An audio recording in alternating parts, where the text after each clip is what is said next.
Welcome to International Youth Day, hosted by the Global Interfaith WASH Alliance, and we are so thrilled to be partnering with UNFPA India. It is such a joy and honor to be here with you all with an incredible lineup of youth leaders, change makers, entrepreneurs, professionals, celebrities, faith leaders, inspiring individuals who all have a personal story to share with you today. The aim is to share these personal messages with the youth of the world, especially of India, to offer inspiration, hope, advice, and so much more. Because youth are not only tomorrow and today, but they are so fundamental to life. And for me, having grown up visiting Paramatniketan has been such a blessing. And these bits of wisdom and the way that we have all come together today is just an example of one of the many, many inspiring and beautiful things that come out of here. We have so much to look forward to in the program today. So without further ado, I will invite Sadhvi, Bhagawati, Saraswatiji to give an official introduction to the event. Sadhviji is a renowned spiritual leader based here in Rishikesh. She's been living here for the past 24 years, having grown up in California. She has a PhD in psychology. She serves on countless boards of the UN and of so many different organizations for faith-based work and humanitarian work across the world.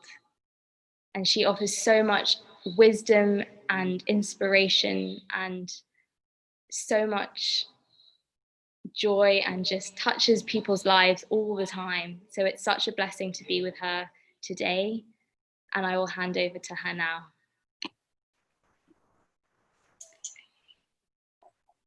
It's such a great joy to be celebrating International Youth Day together.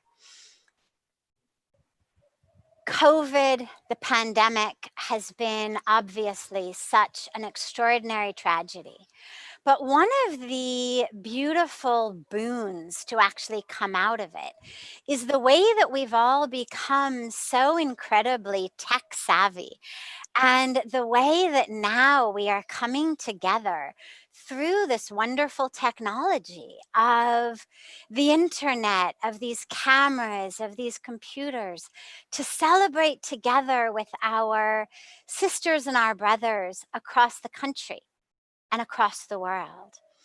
We say the youth are the future, but they are the present. And the present, as we know, is that which is creating the future. The choices, the decisions, the thoughts, the actions, the way we live today is the when we speak about predestined or predetermined tomorrow. So the youth of today and how we are training them and guiding them are truly creating the future. I'll share more later on, but for now, let me just say how really glad I am that we are able to come together and join hands and hearts with the United Nations in this wonderful program.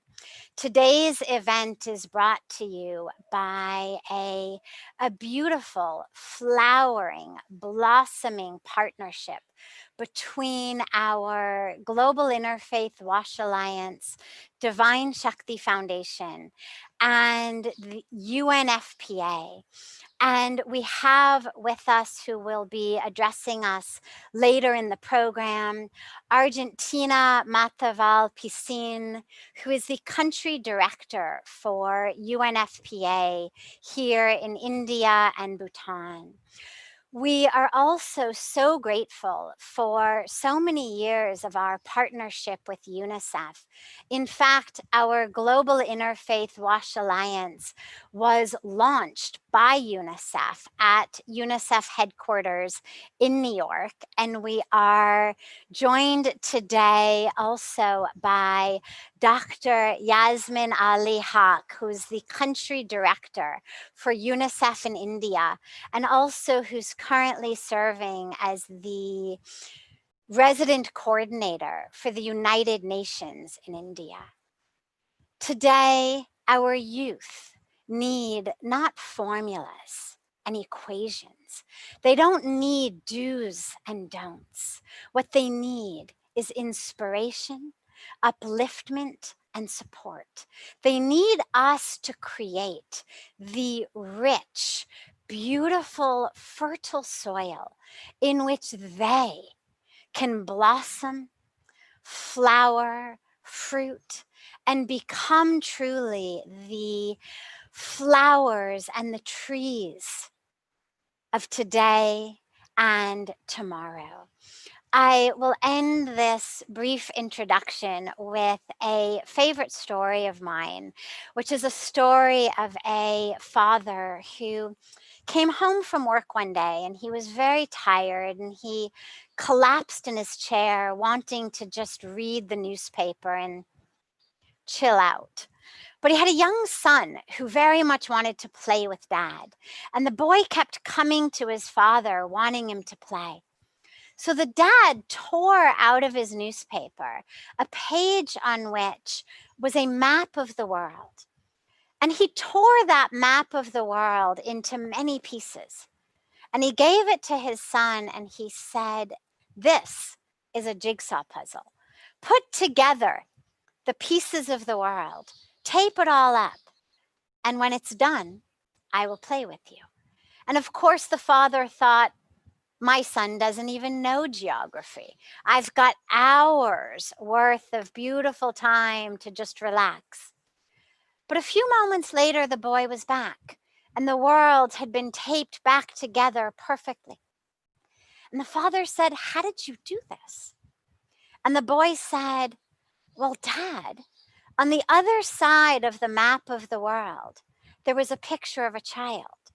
And I just put the child together, and the world automatically came together." And today, as we are speaking about youth for global action, well, it's not global action in a vacuum. It's not global action out of nothing.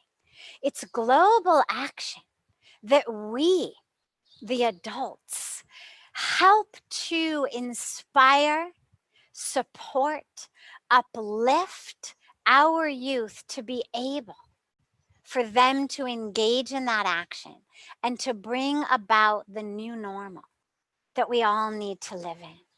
It is for us as the adults, the teachers, the mentors, the guides, the icons, the leaders, the champions, however we identify, for us to help the youth come together within themselves and with each other to truly help put our world back together. I am so looking forward to this beautiful, beautiful event. I will share more later on, but for now, just welcome and deep gratitude to our partners at UNFPA, deep gratitude to our beautiful youth team for putting this all together. And back to Shreya. Thank you so much, dearest Sadhviji. And I am now so excited to welcome Lissie Priya, who is an 8-year-old Indian climate activist and founder of the Child Movement. She is also the youngest green activist in the world. since the age of 6 years old.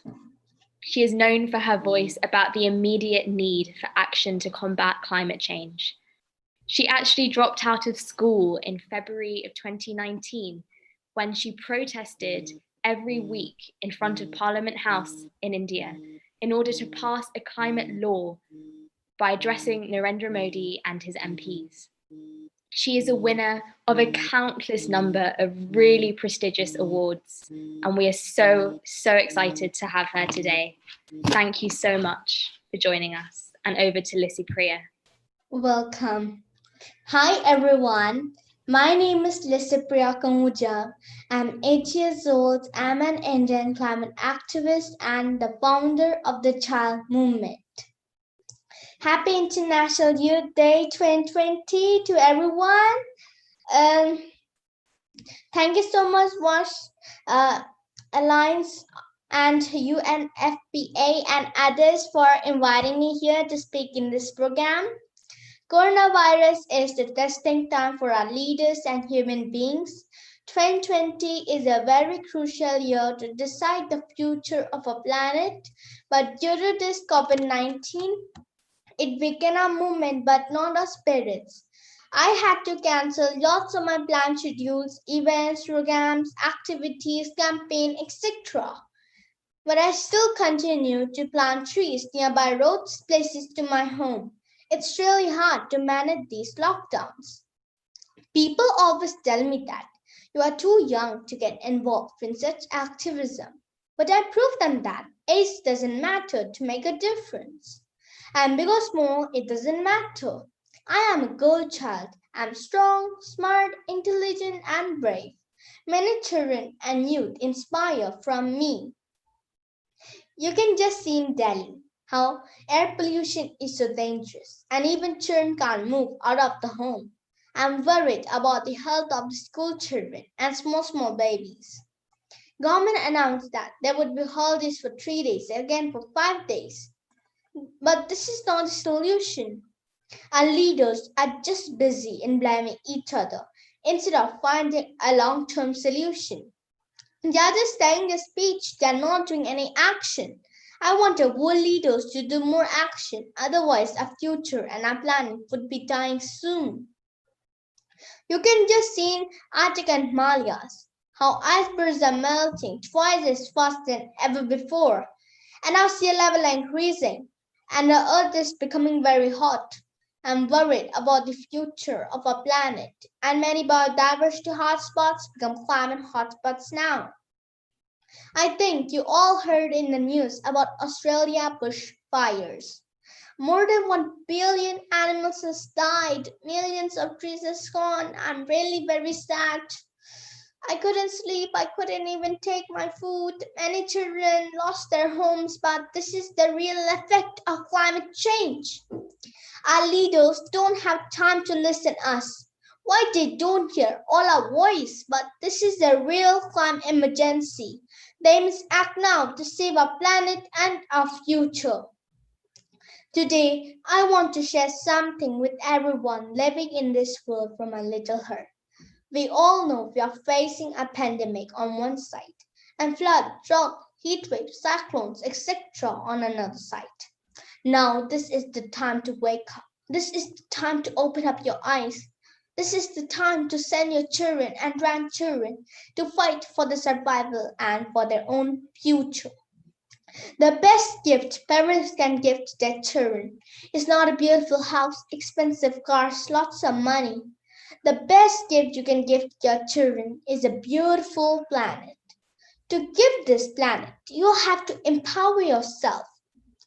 If you can empower yourself, then you can empower your family. If you can empower your family, then you can empower your neighborhood. If you can empower your neighborhood, then you can empower your community. If you can empower your community, then you can empower your state. If you can empower your state, then you can empower your country. If you can empower your country, then you can empower the whole world. Empowerment means independent. Independent means freedom. Freedom is when you can protect your land and environment. Freedom is when you can protect your children's future, culture, and health. Freedom is when no one can discriminate you on the basis of caste, creed, color, sex, or any other differences. Freedom is when you can read and write. Freedom is when you are out of hunger. Freedom is when we are all together in this fight. Fight for your freedom. Thank you. Jai Hind. Zanaliba Manipur. Thank you once again. Thank you so much, beautiful Lissie Priya, for your clarity, your compassion, your courage, and your wisdom. It's so inspiring and heartening to hear people like you today. Thank you. Welcome. And thank you for talking about the freedom and rights that everyone on this planet deserves, and how simple it is to simply see these issues and see that it's just incredible that it has not been fixed and we're still fighting the battles that we fight today. So without further ado, having heard this beautiful speech from the youth today, I'm so honored to invite Dr. Yasmin Ali Haque, who is the UNICEF representative to India, to speak next. Dr. Yasmin started her career with UNICEF as a health officer in Bangladesh in 1996, and she has held leadership roles at the UNICEF headquarters in New York and its country offices in South Sudan, Ghana, and Sri Lanka.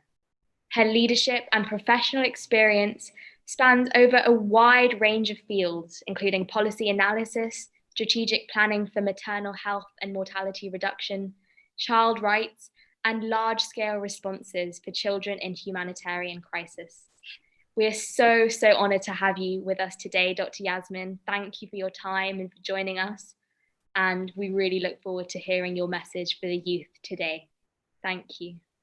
Thank you so much, Shreya. And let me first start by thanking Sadhvi Saraswatiji for her kind words, and really, after listening to Lissie Priya, I think we're all going to, her words are going to be echoing in our minds and in our hearts, and hopefully in our deeds also, because when we think about this time, International Youth Day, it's there's a lot of what shall I say, fear. There's a lot of apprehension around the COVID situation that we're facing, the pandemic that we're facing.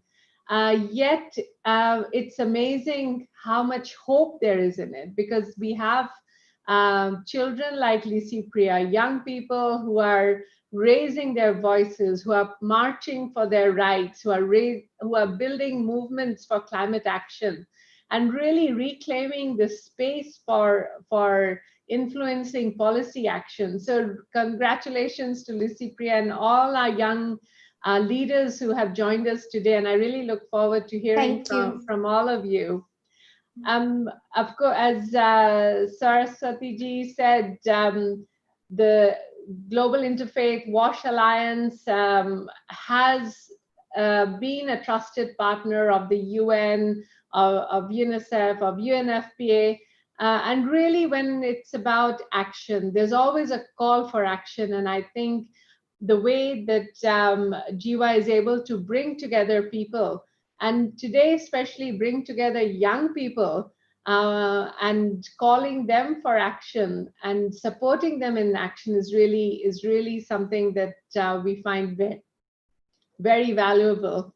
So when I'm talking today, I'm not just talking as a UN official, but if I look back, and Lissie Priya set me thinking, what inspired and motivated my path when I was younger. And really it's about, it was because I was able to find an environment in which I could voice my activism, where I could bring my peers together, and my parents and my teachers supported me and my friends in really acting on what we believe was right for our communities. I did study medicine, and even in that training, I really learned the value of solidarity, of kindness, and how volunteers can work in communities and change outcomes. And as I became a medical professional, practiced myself, you know, you're always in the forefront of an emergency. And through my career also in UNICEF, a lot of my work has been in the tsunami crisis, in conflict in South Sudan. And everywhere that I have worked, I have been inspired by the stubbornness and the hope of young people. Wherever you go, they will always be looking ahead. They'll be taking stock of what the situation is, but they will be looking for solutions. And youth movements, youth helpers, youth aspirations for the future are really holding up the sky in every crisis, whether it's COVID or whether it's the floods that are affecting us even today in places like Assam and Bihar. Our people are facing COVID and flooding at the same time. And I know there are young people out there really motivating communities and helping them get through these crises that they're facing. In India today, there are 600 million young people. There are more Indians under the age of 25 than the total population of the European Union. And UNICEF, along with UN agencies in India, we're really working hard to leverage this unique generational movement through an initiative that we call Yuva, which I hope many of you will have heard of. If not, it's something really to look at, because our objective through Yuva is to, you know, really get harness that great energy that is there among young people, so that we can be looking at the core issues that they face, which is of empowerment, which Lissie Priya explained so well. It's about education and it's about employment. So it's really important for us in the UN that we work together with all stakeholders to provide platforms that young people can take advantage of. But it's not just us. We have to be doing this with young people, not just for them. And for that, it's important that we hear your voices, that you tell us what solutions will work best for you. And therefore, with your help, even though these numbers are hugely ambitious, we can make it. India is becoming a global leader in a multipolar world, a standout innovation economy that will show the world how to build back better. And as we learn of the Atmanirbhar Bharat that really believes in Vasudhaiva Kutumbakam, that the world is one family, the engine of this new India is the youth, is the young people, no matter what age we are. And for India's young climate activists, it's really important that they take strength from the fact that they are globally recognized for their work to empower communities and ecosystems. India's tech startups, which are over 1,300 every year, are building social responsibility into business. India's young inventors, as we saw last year during the Deputy Secretary General's visit to India, are creating sustainable solutions for waste disposal and emissions reduction for the world. We see India's young people in the role of panchayat representatives, social entrepreneurs, young politicians. We see them as the first line of defense when the floods and the cyclones hit, helping people reach safety and building apps to assess the damage and distribute supplies, as I saw for myself in the terrible calamity that Kerala faced last year. And we also saw them reaching out to their neighbors with masks and life-saving aid, fighting misinformation through social media networks, and serving as frontline workers when the pandemic hit. As we embark on this process of rebuilding from the crisis this year, which is the 75th year of the United Nations, the leadership of young, skilled, educated, and engaged people will be critical. If there's any advice I were to offer, and it's not really advice, it's sharing my thoughts, is that keep up the momentum of your efforts. The world is at a tipping point. COVID-19 has revealed to us the urgency of climate action. in preventing future pandemics. It has revealed how much worse the impact of public health emergencies is when a quarter of our world lives in multidimensional poverty. But this wake-up call has given us a chance to completely reimagine the future. And this is where we really rely on young people to come forward. I just want to conclude with the words from the UN Secretary General in his message for the Youth Day, and I quote, "Realizing the promise of this generation means investing far more in young people's inclusion, participation, organizations, and initiatives. I call on leaders and adults everywhere to do everything possible to enable the world's youth to enjoy lives of safety, dignity, and opportunity, and to contribute to the fullest of their great potential. For those of us who are in the UN, government, civil society, our task is to build that nurturing ecosystem that offers young people, especially young women, the future-ready skills they need and the leadership positions that they deserve. I look forward to working with everyone here today and really thank Jiva for organizing this event. We will definitely reach our target and our mission with young people in the lead. Thank you very much. Thank you so much, Dr. Yasmin. I wanted just for a moment to say how really very grateful on behalf of the country, but also on behalf of the world, because there's a ripple impact that happens, and through your wonderful leadership here in India, youth like Lissie Priya and so many others inspired and touched by her and by the other youth leaders really have the possibility to take their energy, to take their compassion, to take their creativity, to take that and to actually do something with it.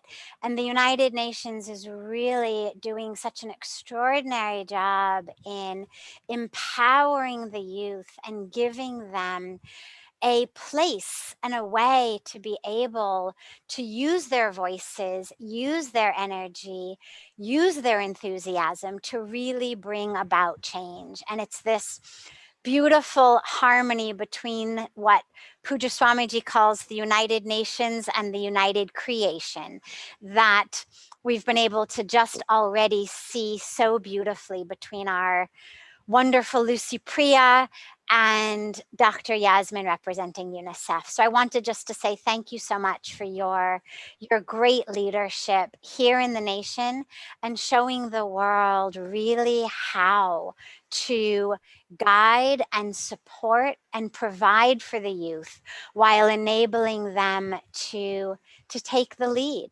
So thank you again for this and for everything that you're doing. Thank you, Sadhvi. Thank you so much, Dr. Yasmin. What an incredible start to our event today. It's so inspiring to see young leaders placed with global leaders who can offer such incredible wisdom and advice. And I personally resonated when you said that organizations like UNICEF and the UN have to work with the youth, not only for the youth. So thank you for sharing your words with us, and thank you for everything you're doing. I will just add for all of our audience that this is only the first of 3 stellar panels that we will have as today's lineup. So please do stay tuned. And as our next speaker on this panel, I am really so glad to welcome Pratishtha Deveshwar, who has a really touching and powerful story. After being told that she will never be able to walk again, following a horrific car accident and being unable to feel anything below her waist, Pratishtha became a member of the world's largest minority, people with disabilities. She then strived to make it a mission for her life to make the world a more inclusive and accepting place. So from the intensive care unit where she stayed fighting for her life, to becoming the first Indian wheelchair user to secure an offer of admission at the University of Oxford. We now have with us Pratishtha Deveshwar. Hello, good evening, everyone. First of all, a very happy International Youth Day. I'm audible, right? Yeah. So a very happy International Youth Day to all of you. My name is Pratishtha Deveshwar, and thank you very much, Shreya, for that very kind introduction. I am absolutely grateful for this opportunity to share this space with all of you incredible people, but I have a request. For the next 7 minutes, I want all of you to forget who you are and identify yourself, think and feel like Pratishtha as I take you into my world. Disclaimer, it might be slightly different from what you imagine it to be. So on 29th October 2011, roughly 9 years ago, when I was 13, I met with a horrendous car accident. I vividly remember waking up on a hospital bed with needles inside my arms, with metal tubes, with tubes popping out of my fractured rib cage, and metal plates in my spine, a body half paralyzed, and a heart completely broken. That day, I became a part of the world's largest minority, persons with disabilities, and my life changed forever. My report said that I had lost my urine and bowel control. I had lost my ability to feel or move anything below my chest. I had lost my ability to walk.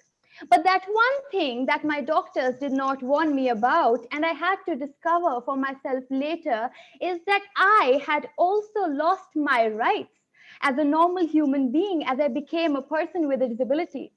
Before my accident, my friends used to call me PD, the initials of my name Pratishtha Deveshwar.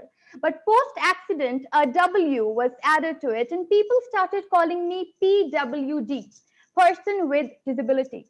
Now, if you look at the order of words in this term closely, you would notice that the word person comes before the word disability. Person comes before disability. As a 13-year-old back then and a 22-year-old today, I don't realize why do people not understand that I am a person first and disabled later. When someone looks at me, they don't look at me per se. They completely ignore my gorgeous smile. They don't want to know about my talents, and they don't care about my educational achievements. When someone looks at me, they just look at my wheelchair, because for them, my wheelchair is me and I am my wheelchair. People feel ki, she, the person with a disability, and her problems do not impact us. Hame kya farak padta hai? But the reality is that I was not born disabled. This is something that can happen to anybody. And especially when people grow old, there are access needs that everybody would face. And ignorance is never a good option. That is why I made it the mission of my life to dedicate my life to making the world a more inclusive place for everybody. And today I hope to share some experiences with you on about how I am breaking certain stereotypes that are deeply rooted in the society today and that I find particularly troublesome. So one thing that I'm sure my parents are tired of listening again and again is, your daughter is on a wheelchair? Kitna bojh hai aap pe, such a burden.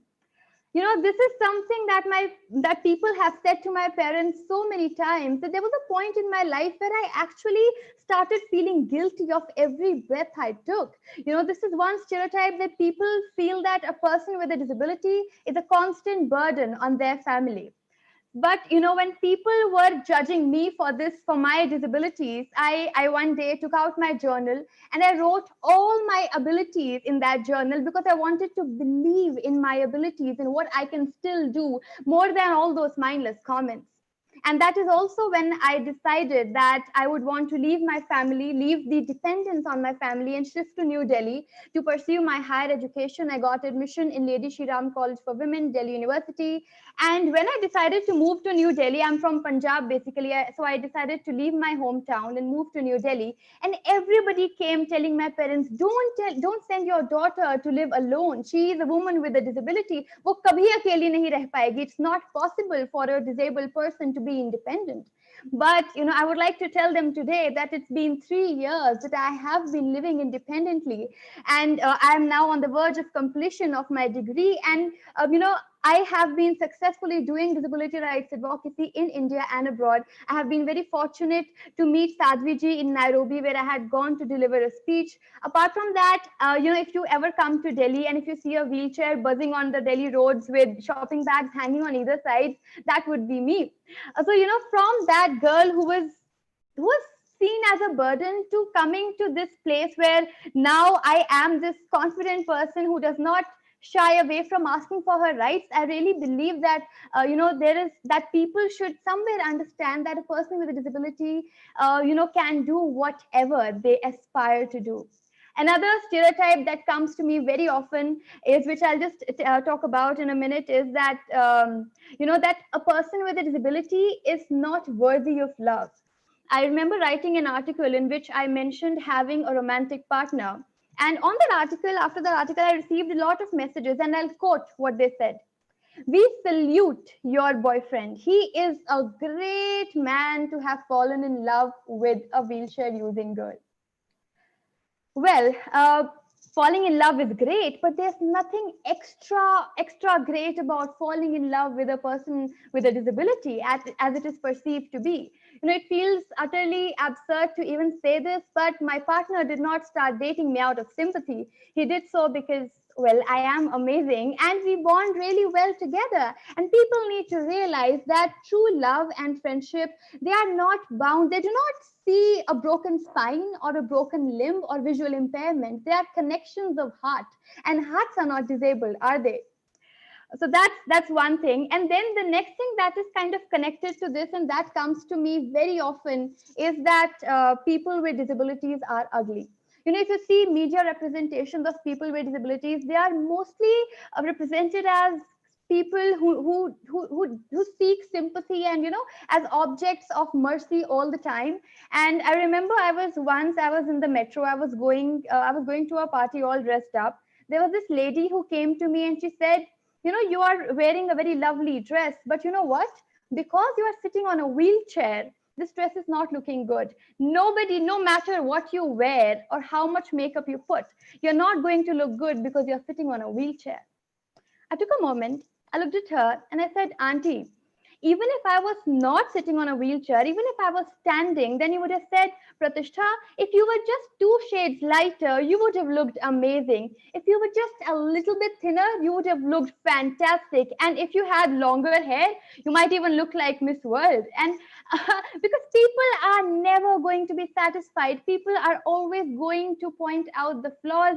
And that is something that I realized actually after acquiring my disability, that people were constantly telling me that this is something that's not good about you. And I feel women all across the world face all of these compliments every day, and I want all of you to realize this, to imagine this in bold, dark capital letters, that nobody is perfect.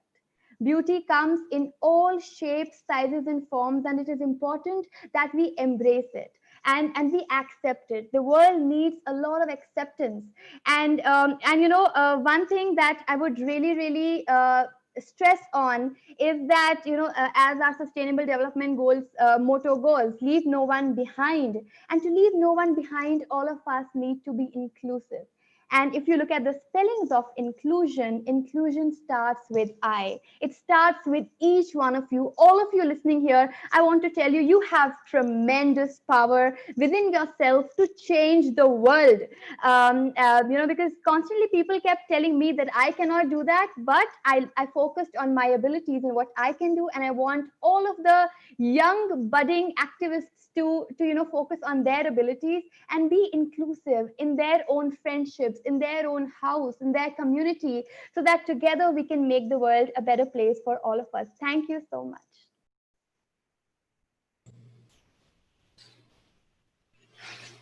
Wow. Thank you so much, Pratishtha, for sharing your deeply personal message. Thank you. I'm speechless. Thank you so much. It's a really uplifting message for all, not only what I'm sure is a really inspiring message for persons with disabilities, but for all people, young and old, in all walks of life, to hear your story.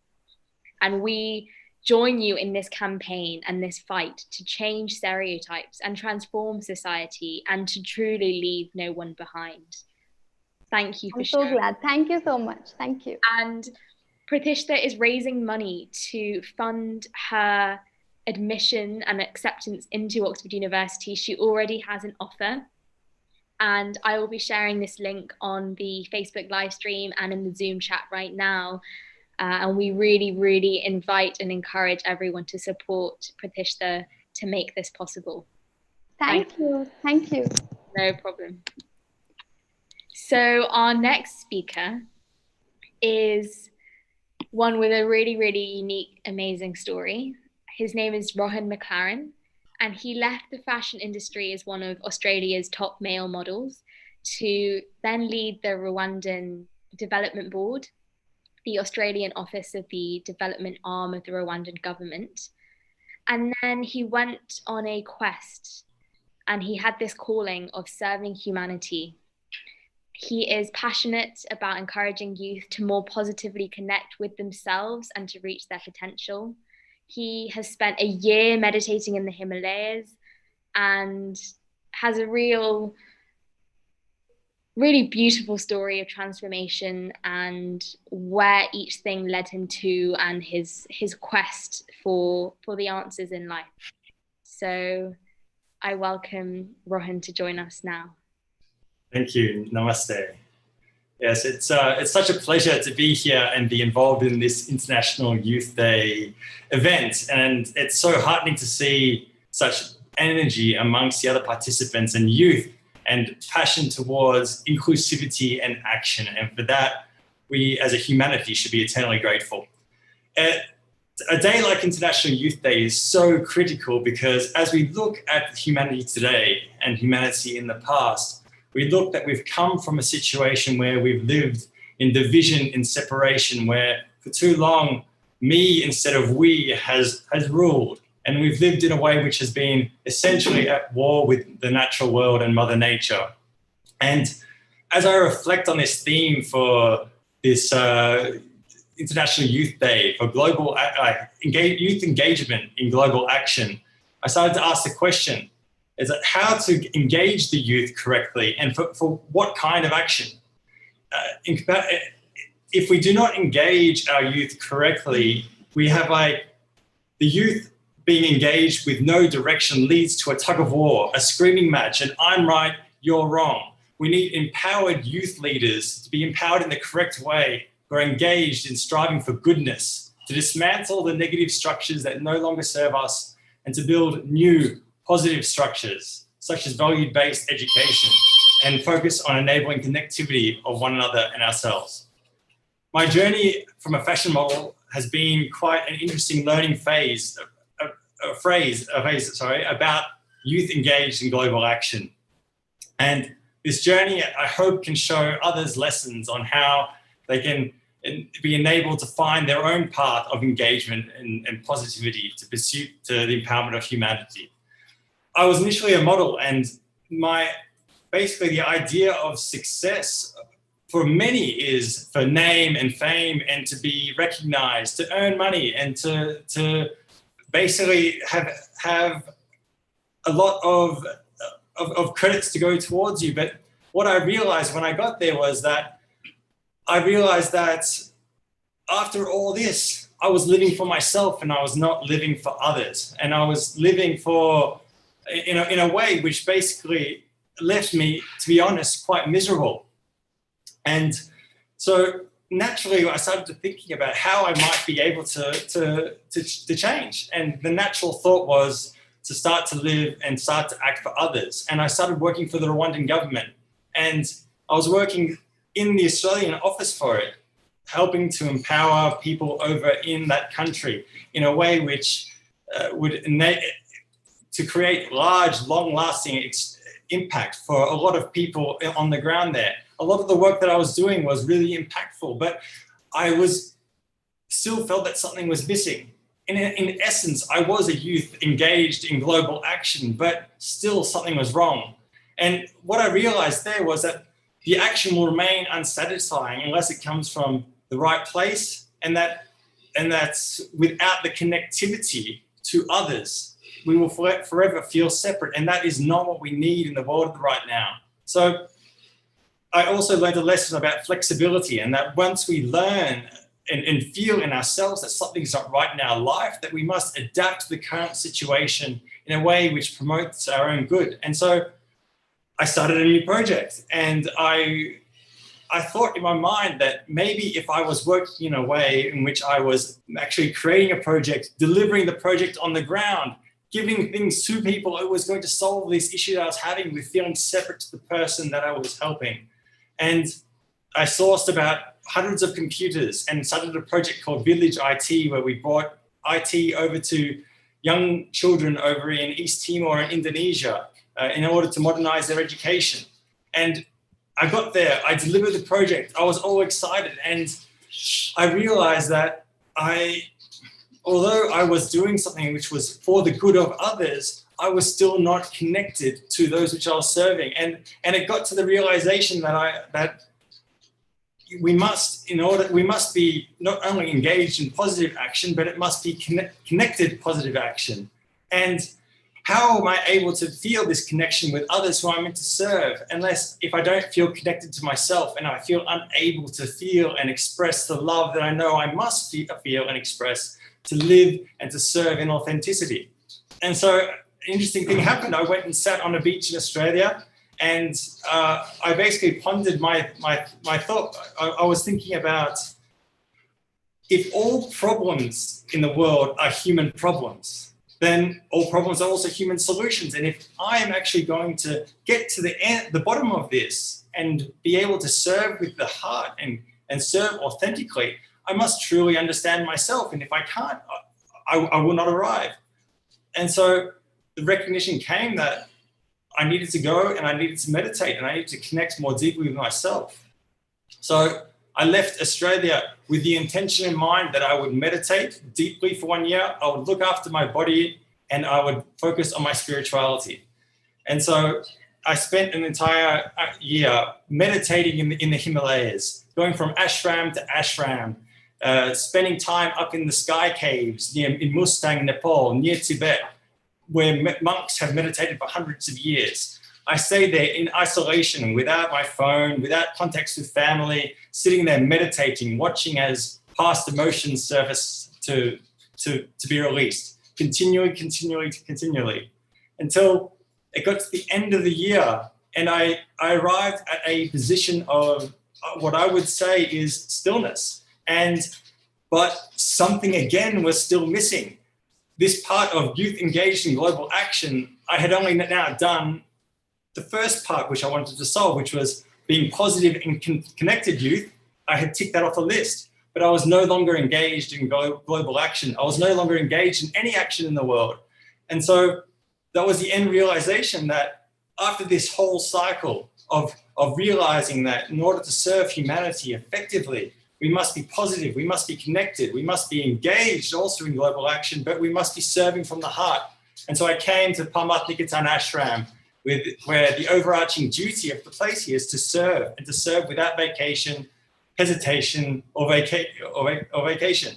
And this is exactly what the world needs right now, to have more people engaged in the service of humanity, to help transition into a new normal. And this can only be done if we are encouraging the youth to be empowered positively, to connect deeply with themselves, and to act from the goodness of their heart. And so my messages that I learned from this was that lasting happiness, it's not found in living only for yourself. It is to pay close attention to your lives, and you have to be flexible and make changes, and so that you can adapt and grow and learn lessons. We must all endeavor to cultivate positive habits and behaviors, to live, to strive for goodness with your steadfast character, because unless you focus on developing your character so strongly, you cannot withstand the negative comments of the naysayers who will try to tear you down. We should always exert towards positive goals, focusing on the immediate next step, which are for the good of others, and you should surely succeed in all you do. Also, I really recommend for the youth to meditate, to get to know your mind and understand this incredible supercomputer that's connected with the divine that rests between your ears. Something that we're not born with an instruction manual on how it is to be human. And these are lessons that we have to learn. But if we don't learn how to solve these issues for ourselves, the inside reflects the outside. And how can we solve the problems, the greater issues in the world? The final lesson was to serve and to do good for others. No matter what, you'll leave the positive impact on the lives so that we, together as a humanity, can be engaged in the global action that we all need.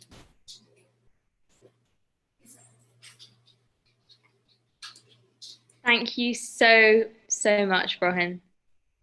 We are so glad to have you with us today. Thank you for sharing your story with us. And I am now really excited to introduce Malika Bajaj, digital media entrepreneur, child rights activist, and the founder of a digital media company when she was only 23. Her desire to empower women and talented young professionals using digital media led her to the idea of founding this company. It functions on the dual focus of digitizing India and connecting India to the digital globe. Malika knew that when she was younger, she would make a difference in the world.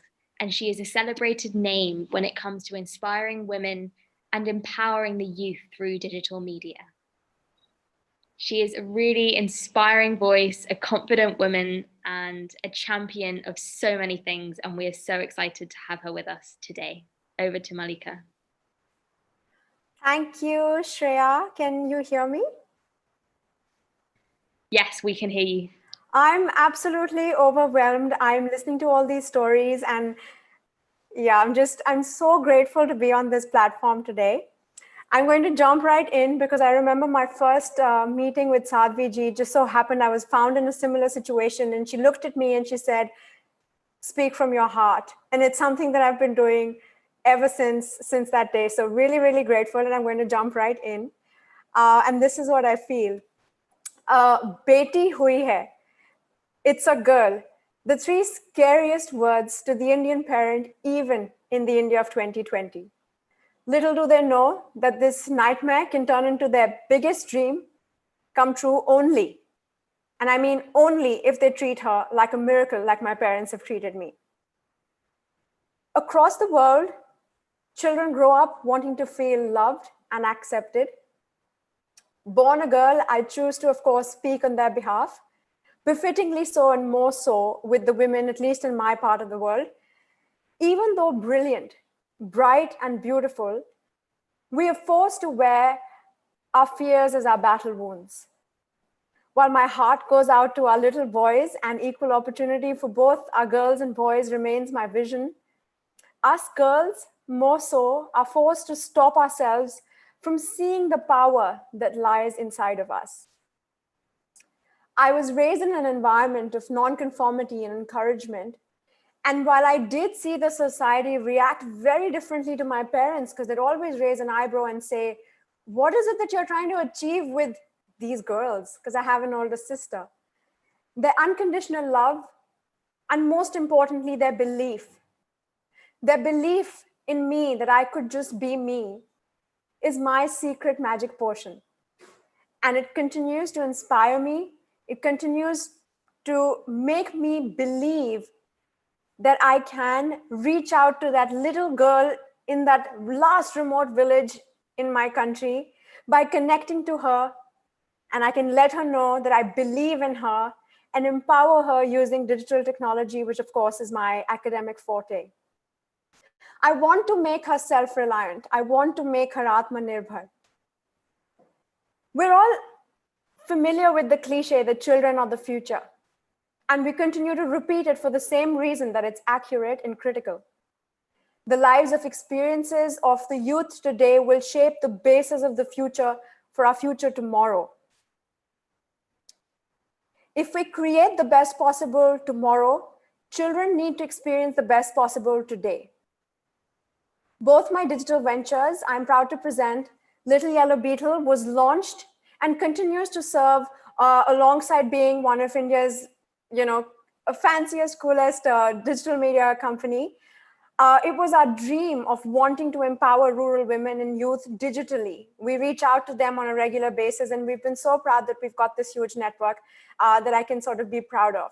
And more recently, Apna Doctor, in providing affordable, accessible, anywhere healthcare by mending the broken ladder of the Indian healthcare, which is led and shared now across the nation by the man who gave India the PAN card, sits in safe hands with this gentleman called Mr. R.K. Bajaj, who's an ex-IRS.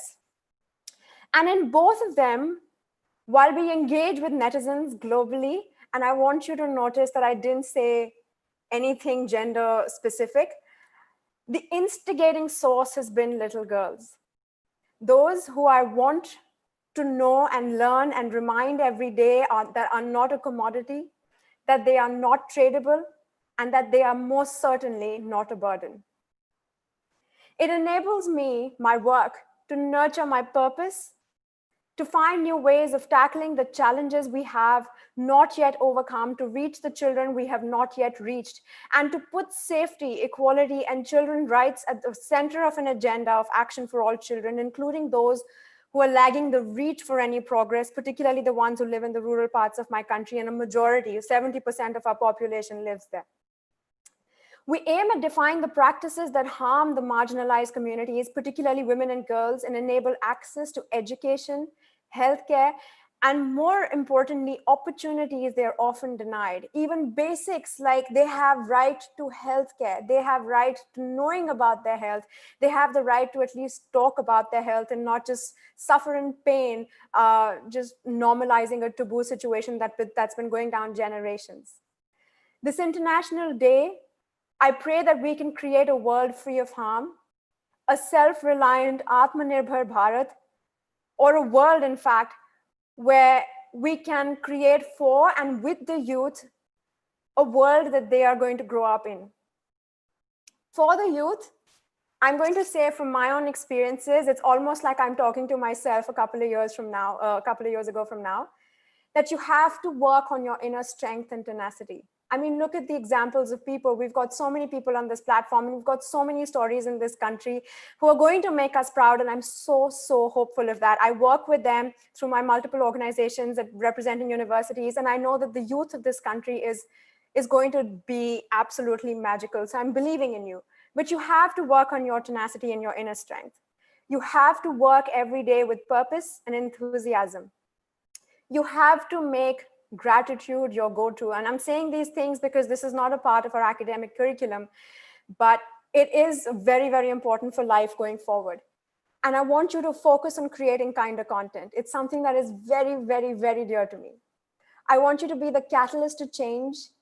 And I don't want you to let the negativity and the toxicity, which I agree exist, to get to you. In fact, that creates all the more reason for us to create kinder content so our future generations don't struggle to feel the way we have.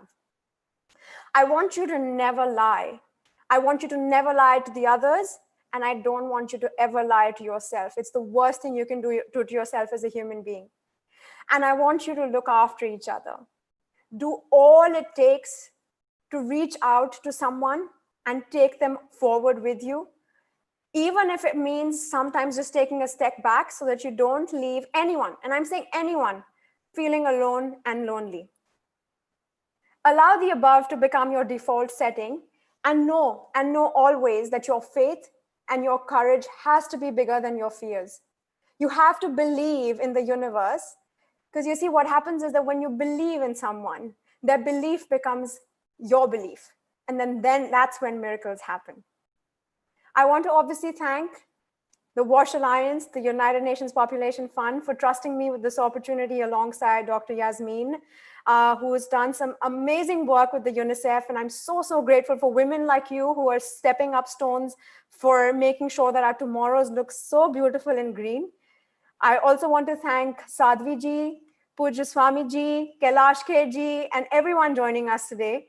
Happy International Youth Day. And before I leave, I have to say, Lissie Priya, you have my heart.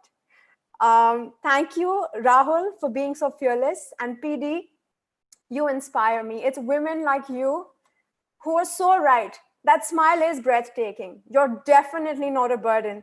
And I'm sure it's an honor to fall in love with you. So I'm really looking forward to making this future of the world with you and alongside you. And I'm pretty sure I'm going to be learning a lot more and vice versa. Thank you. Thank you for your inspiring, beautiful, heartfelt speech, Malika ji. Thank you. And I'm going to hand over to our beautiful Ganga Nandini ji now to moderate the second panel.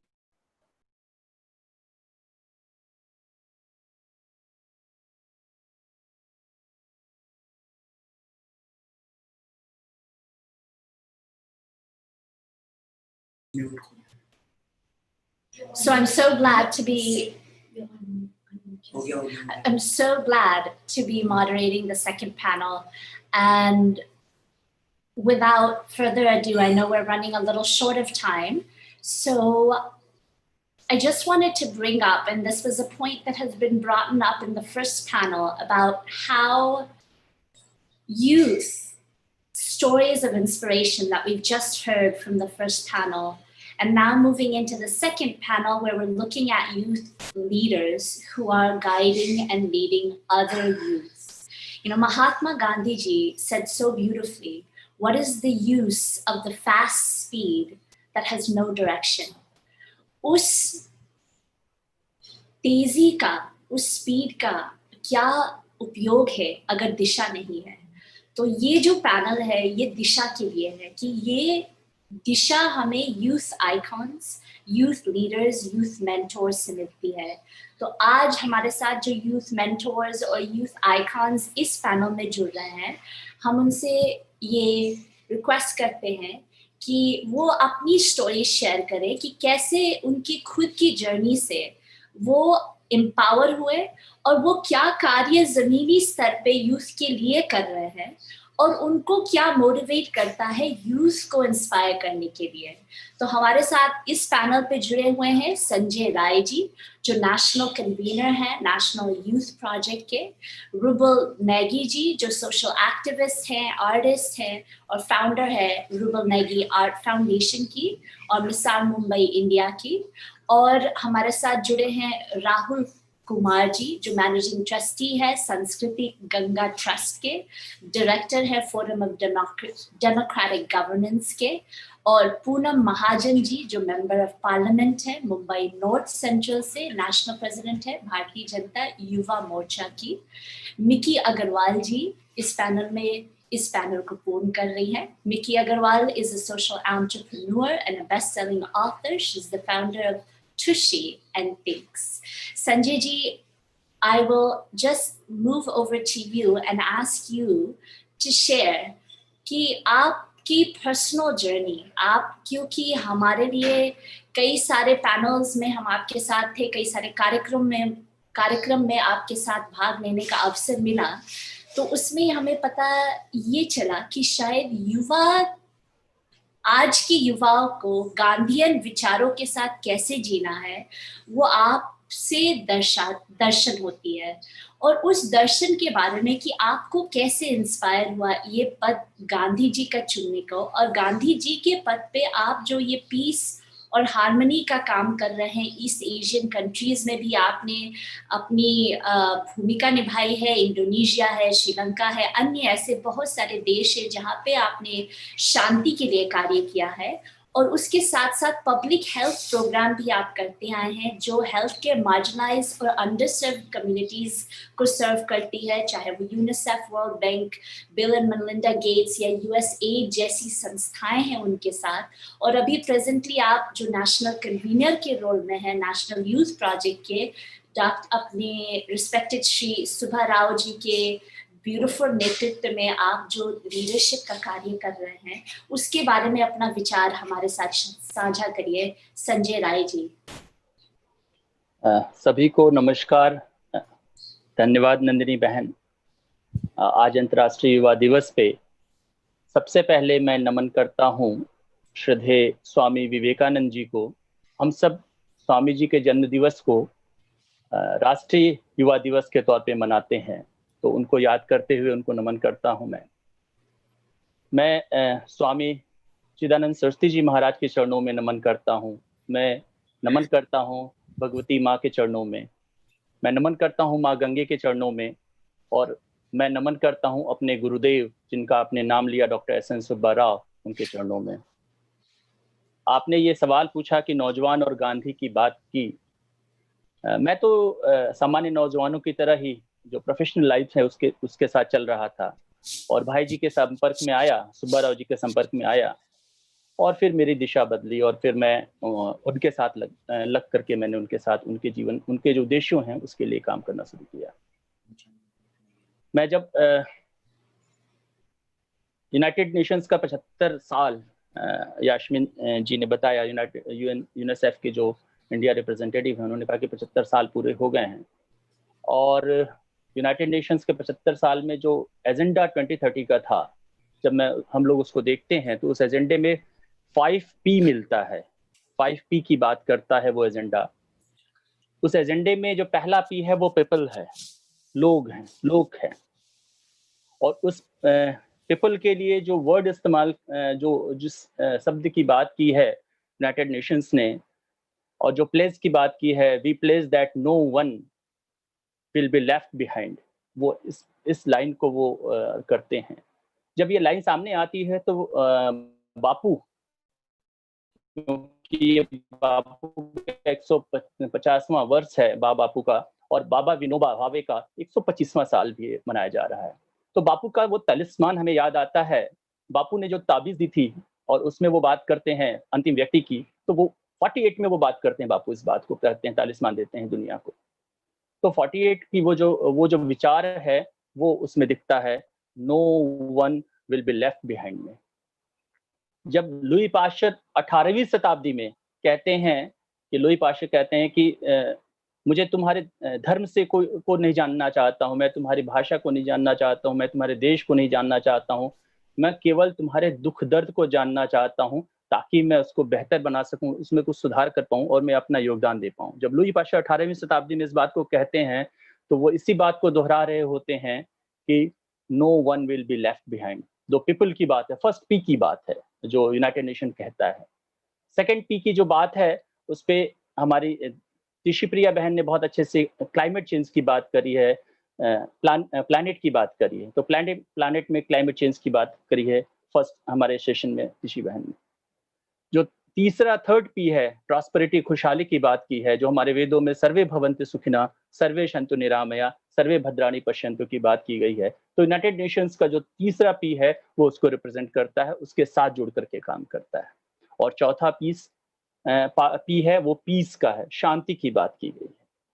और हमारी साध्वी भगवती माँ और हमारे स्वामी जी ने ये जो चौथा P है, शांति की जो बात है, उसको लेकर के काम किया है। और मैं खास तौर पे सुब्बा राव जी की भी बात करूंगा इस चौथे पी में, क्योंकि 654 डाकुओं के समर्पण की जब बात आई थी, चंबल घाटी में जो दुनिया में शांति थी, और चंबल घाटी का नाम लेते ही हमें डकैत और बागियों का चेहरा सामने आता है, वो फिल्में याद आती हैं। तो 654 डाकुओं के समर्पण का जो प्रयास हुआ था चंबल घाटी में, वो श्रद्धेय सुब्बा राव जी के मार्गदर्शन में हुआ था। वो उन्हीं के उस आश्रम में हुआ था, महात्मा गांधी सेवा आश्रम जौरा में, जहाँ पे ये जयप्रकाश जी आए थे, और उनके सामने पहला चरण का जो समर्पण हुआ वो बाबा विनोबा के सामने हुआ, दूसरा चरण का जो समर्पण हुआ जयप्रकाश जी के सामने हुआ, और तीसरे चरण और चौथे चरण और बाकी जो आबाद की जो प्रक्रिया थी वो सब श्रद्धेय भाई जी के सामने हुई। और उस सारे के पीछे भी जो प्रयास था वो श्रद्धेय भाई जी का था। तो ये चौथा पीस की बात है, पी की बात है, वो उससे बहुत ज्यादा जुड़ करके फिर श्रद्धेय भाई जी ने पूरा जीवन लगाया उसमें। और पांचवा पी है पार्टनरशिप की बात कर रहे हैं। तो पार्टनरशिप में संगच्छध्वम, संवदध्वम, समवो मनासी जानताम। तो ये जो कॉन्सेप्ट है जो हमारे वेदों में, जो हम स्वामी जी से और माँ भगवती और परमार्थ आश्रम से सीखते हैं और इसको दोहराते हैं, वो हमें इस तरफ ले जाता है, इस पांचवे पार्टनरशिप की तरफ से। और इस बार मैं देख रहा था कि इंटरनेशनल यूथ डे में तीनों लेवल पे पार्टनरशिप की बात की गई है, लोकल कम्युनिटी, लोकल लेवल पे, नेशनल लेवल पे और ग्लोबल लेवल पे। तीनों लेवल की पार्टनरशिप और तीनों लेवल के एंगेजमेंट की बात की गई है। कितना अद्भुत बात है ये कि ये पार्टनरशिप और जो पांचवा पी है उसकी बात करते हैं। मैं राष्ट्रीय युवा योजना की बात करूंगा जो श्रद्धेय भाई जी ने स्थापित किया था।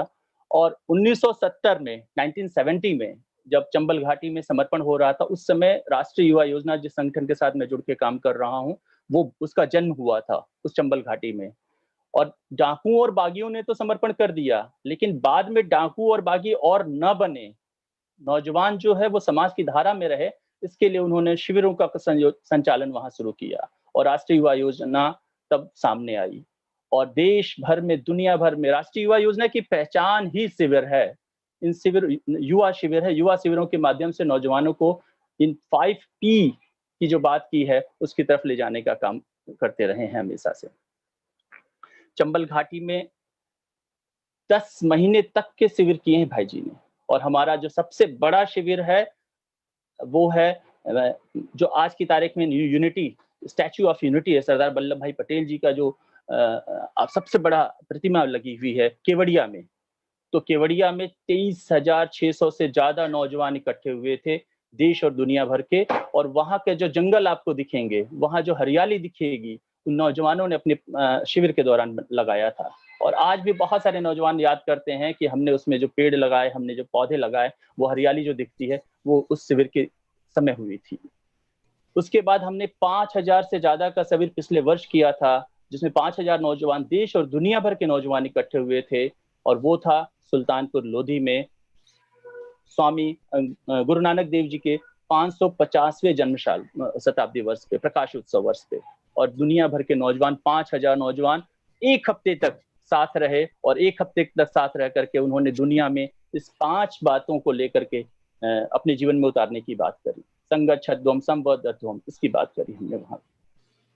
इसके बाद हमारा अनंतपुर साहिब में 1,500 लोगों का शिविर हुआ। और इसी तरह हर साल हम 9 से 10 युवा शिविर करते हैं और देश भर के नौजवानों को एक हफ्ते तक हम प्रशिक्षित करने का काम भाई जी के मार्गदर्शन में वो होता है, ताकि वो आने वाली जो दुनिया है, जो आने वाला समाज है, आने वाला देश है, उसको हम कैसा, उसका सपना हमारा कैसा, उसको जिए और हमारे रक्त में, हमारी मज्जा में वो सपना जीता रहे, ऐसा हम कोशिश करते हैं।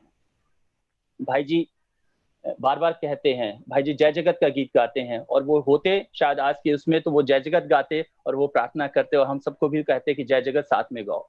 भाई जी बार बार कहते हैं कि एक जो देश है वो चार सपनों के देश की बात करते हैं। वो हिंसा मुक्त भारत की बात करते हैं, जिसमें कोई हिंसा न हो, धर्म के नाम पे, जाति के नाम पे, भाषा के नाम पे, इसकी बात करते हैं कि वो हिंसा मुक्त भारत का सपना की बात करते हैं। वो भूख मुक्त भारत के सपने की बात करते हैं। इस बार कोविड के दौरान देश भर में हमारे राष्ट्रीय युवा योजना के साथियों ने देश भर में भूख मुक्त भारत के सपने के लिए, कोई भूखा न रहे, इसके लिए काम किया। वो नशा मुक्त भारत की बात करते हैं, वो भ्रष्टाचार मुक्त भारत की बात करते हैं। तो इन 4 तरह के भारत के सपनों को लेकर के हम नौजवानों के बीच लगातार प्रयास करते रहता है राष्ट्रीय युवा योजना के तौर पे। अब तक मैं अगर कहूँ तो भाई जी के जो काम में एनएसएस की जो स्थापना हुई थी, उसके जो पहला शिविर हुआ था, एनएसएस कैसे चलाया जाए, कब चलाया जाए, उसकी प्रक्रिया क्या होगी, वो भाई जी के मार्गदर्शन में वर्धा में हुई थी। सुब्बा राव जी ने उसका पहला प्रशिक्षण शिविर किया। देश भर के सारे यूनिवर्सिटी के प्रोफेसर थे।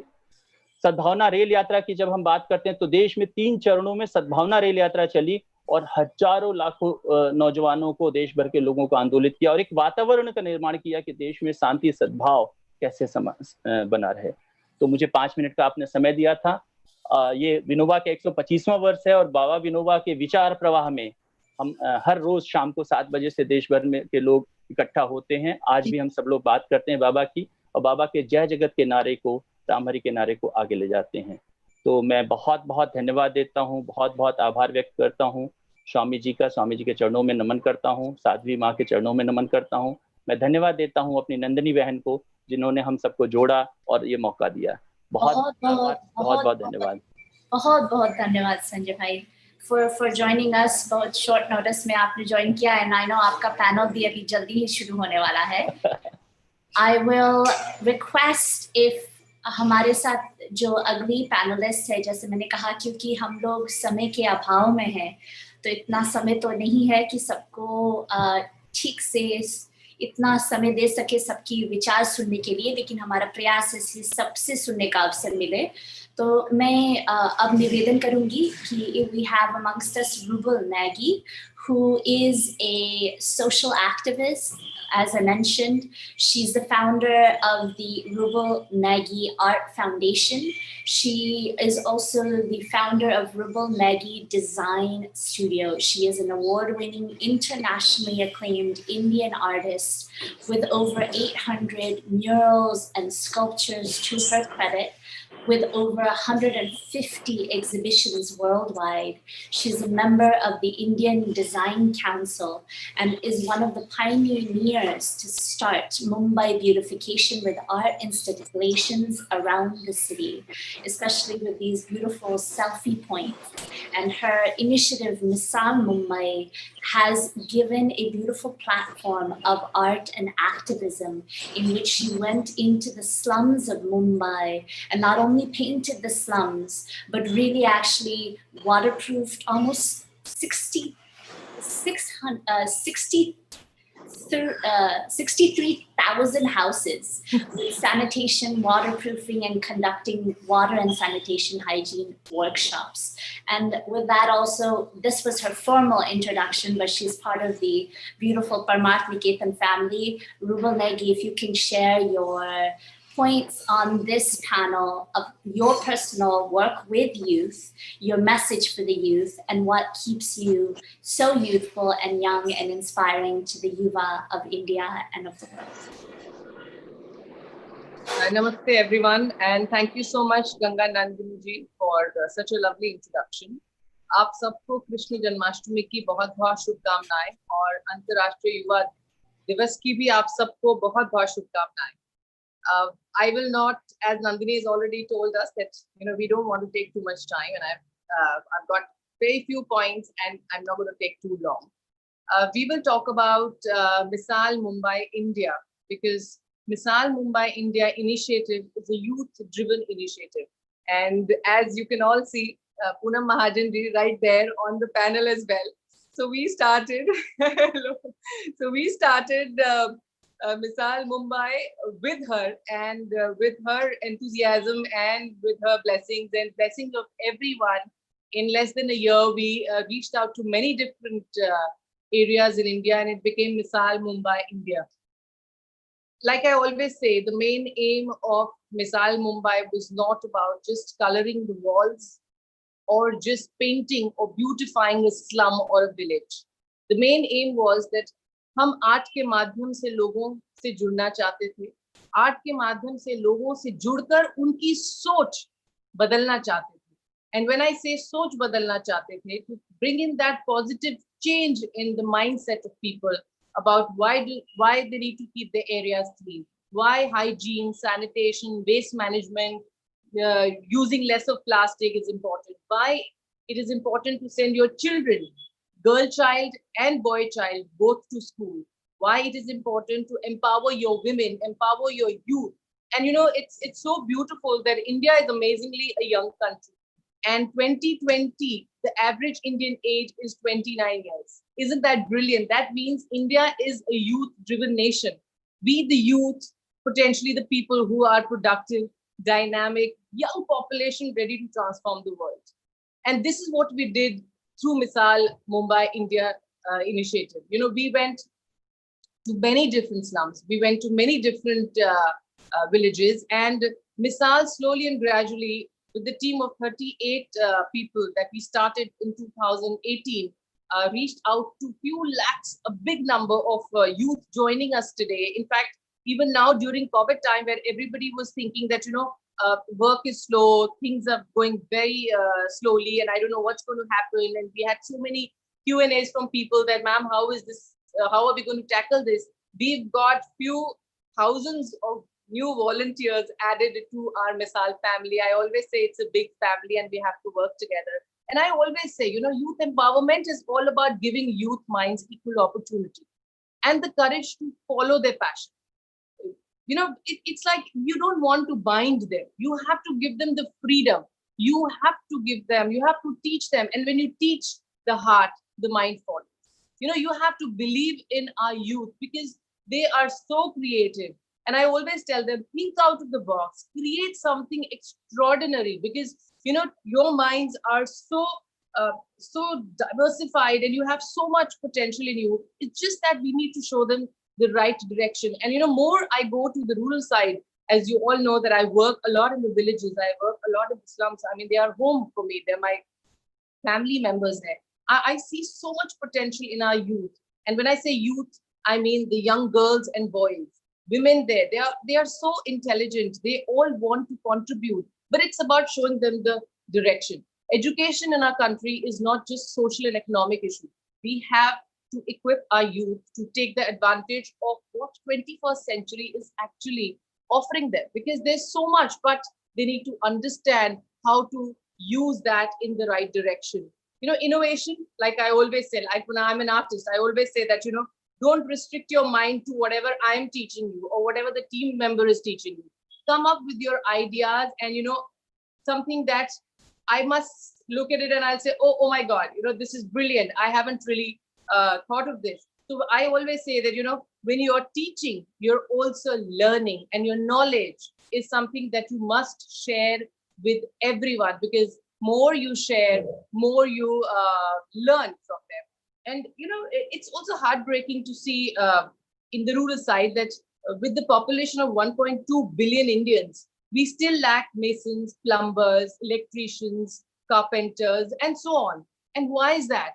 So innovation requires new thinking, new ideas, out-of-the-box ideas. Empowerment is what literacy gives our youth in every fundamental and real way. So we promote education also in a very big way into all the areas that we work in.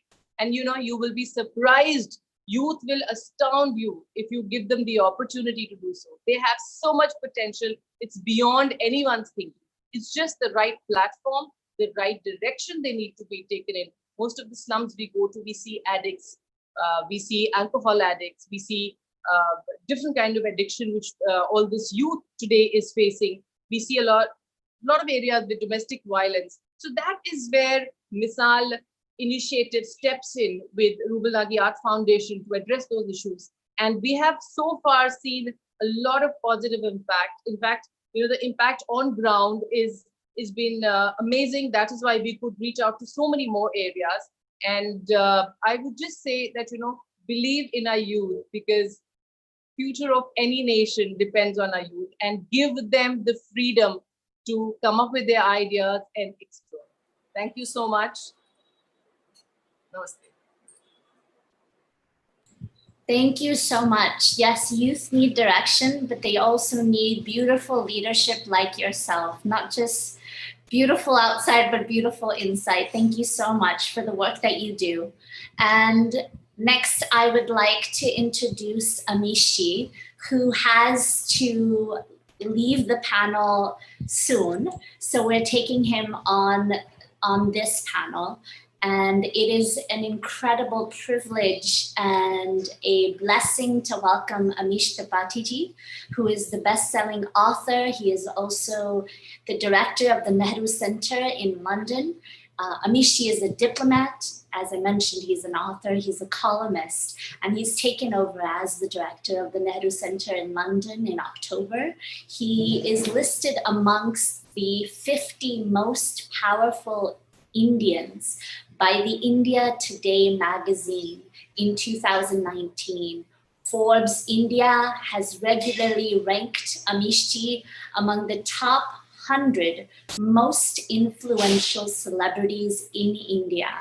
Amish was selected as an Eisenhower Fellow, a prestigious American program for outstanding leaders from around the world in 2014. Amish published his first book in 2010. And the beautiful thing is he was a banker, and then he decided to follow his passion. And he published his book in 2010, the first book, and has now written 7 books till date. His books have sold 5 million copies and have been translated into 10 Indian and 9 international languages. Amish is an alumnus of the prestigious Indian Institute of Management, Kolkata. He worked for 14 years in the financial services industry before turning to writing. And it's a beautiful honor and privilege to welcome Amish, who by just love to share also when we had the 2013 floods, Amishi, you had donated to Project Hope. And that was the first time I heard your name. And I found out what a beautiful, beautiful inspiration you are to so many across India and around the world. And it's so wonderful to be joined again today and to have you with us to share your story, to share your tips, and to share your journey with the youth of India and the world. Amishi. Thank you. Thank you. Thank you so much. I hope you can hear me. It was a little embarrassing to hear of the donation I had made, at least what I don't like to speak of it, but thank you so much for acknowledging that. I was asked to speak of my journey and how youth can draw inspiration from that, and I feel a little embarrassed seeing the quality of the panel here. Brilliant leaders like Poonam, who are certainly the future of this country. Rouble, who's doing such wonderful work in Mumbai. So I'm frankly a little embarrassed being in such an esteemed panel. Let me speak of briefly of what my journey is and what I think in some ways perhaps some lessons can be drawn for the youth. I don't think I'm an inspiration, but look, what is my journey like? I was a banker for 14 years, and I come from a middle class family. My career decisions were completely driven by pragmatism. Because I was very interested in history. I was a voracious reader. I was the singer of our band in I Am Calcutta. But as any kid would be told in the 1990s, कि वो सब ठीक है बेटा, काम क्या करोगे? So I did the pragmatic thing, did an MBA and joined banking. And writing is something which just kind of grabbed hold of my soul. I'll tell you briefly about, that I actually wrote my first 2 books along with my job. I resigned only after my second book. And my attachment to our culture also comes from my family. My grandfather was a Pandit in Kashi and a teacher at BHU. My grandfather from my father's side. And my grandmother from my mother's side was also a teacher in Gwalior.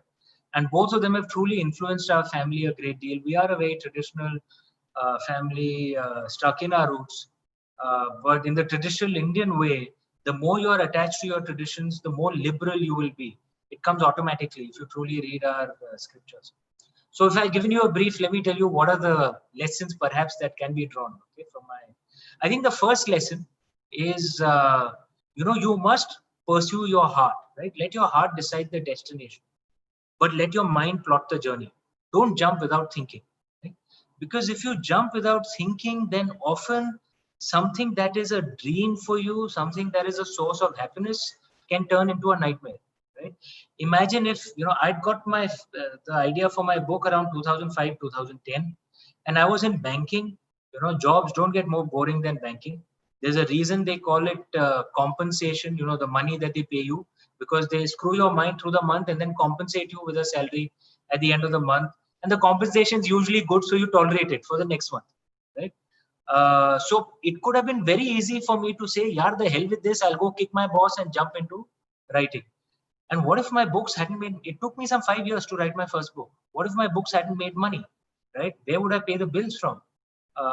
Could I tell my wife, and my kid was born in 2009, could I tell them to starve because, daddy is discovering himself? And that's silly, right?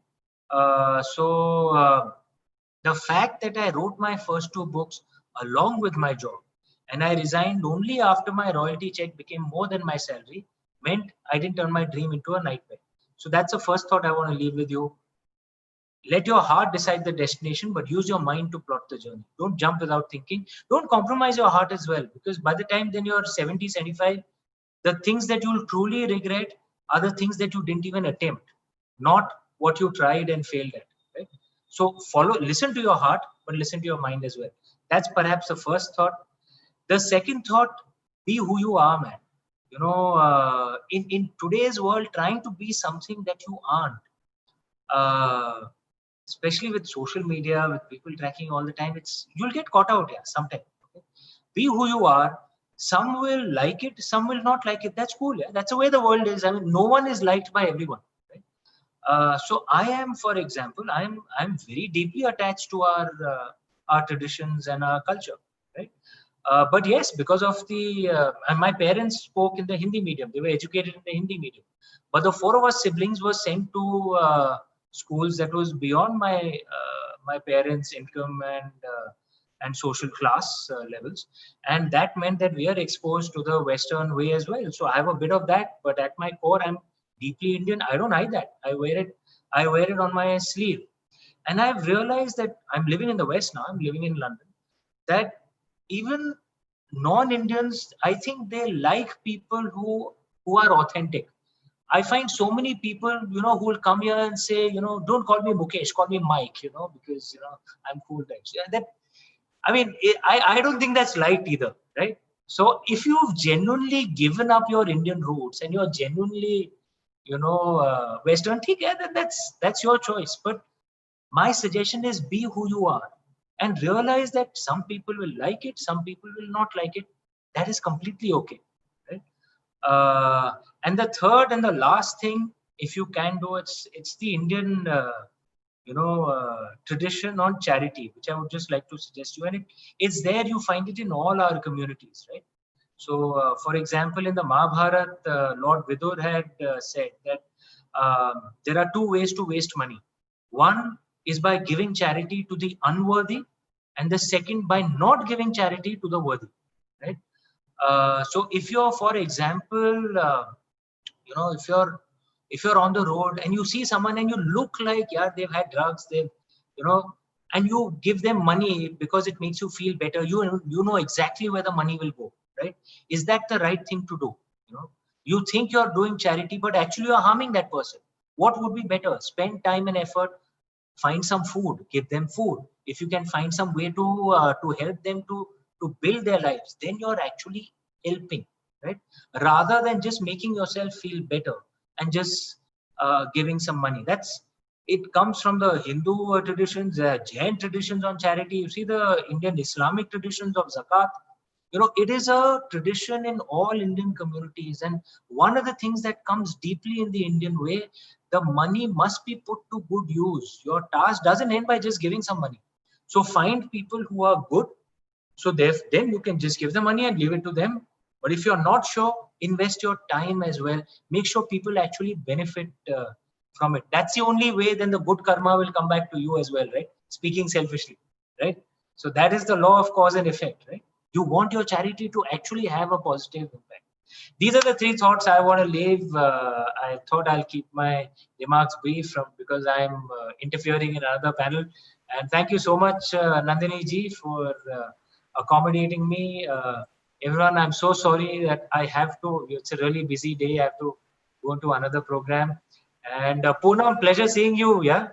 And Rubel, pleasure meeting you, and hope to see you in Mumbai sometime. And everyone else on the panel, thank you so much for having me and for hosting.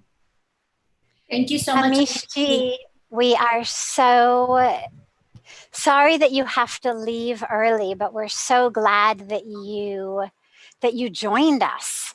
And I wanted just before you go to comment on something that you said that is such a great and important lesson for our youth, for everyone, but especially for the youth, because so many people ask, should I follow my heart or should I follow my mind? And it's this question of millennia, sort of this eternal question that especially our youth are plagued with. Do I follow my heart or do I follow my mind? And you've given such a beautiful and clear way of knowing that, it is our hearts, of course. Our hearts are that from which our wisdom comes, from which our connection comes, from which our true awareness and intuition comes from. But that doesn't mean we don't use our minds. That doesn't mean that we don't take the full benefit of the buddhi, the intellect, the ability to actually plan and think. So thank you for giving that. And also just lastly, thank you for giving such a beautiful bridge in your life, not just in your talk, but in your life, of spirituality and success? Because of course for youth, that's another big question. I want to be spiritual, but I also want to be a success. Like, how do I choose? As though somehow, in order to be grounded and anchored and rooted in our shastras and our dharma, they have to forsake being successful. And it's one thing for us as sannyasis to say to them, ki nahi bilkul aise nahi hai, you can be spiritual and be successful. But it's a whole other thing for them to actually watch someone like you, not just marry both of them, but actually find success through the culture and through the shastras and through sharing that. So it's wonderful to have you, and we are sorry that you have to leave soon, but thanks so much for the beautiful, beautiful messages today. Pujya Sadhvi Bhagawati ji, thank you so much. You know, your words have actually made me a little emotional. From someone, from a realized soul such as yourself, to hear compliments like this. Thank you, Pujya. And we look forward to welcoming you back on the banks of Mother Ganga. I hope so. When you're back. Har Har Gange. Wonderful. Thank you so much for joining us, Amish.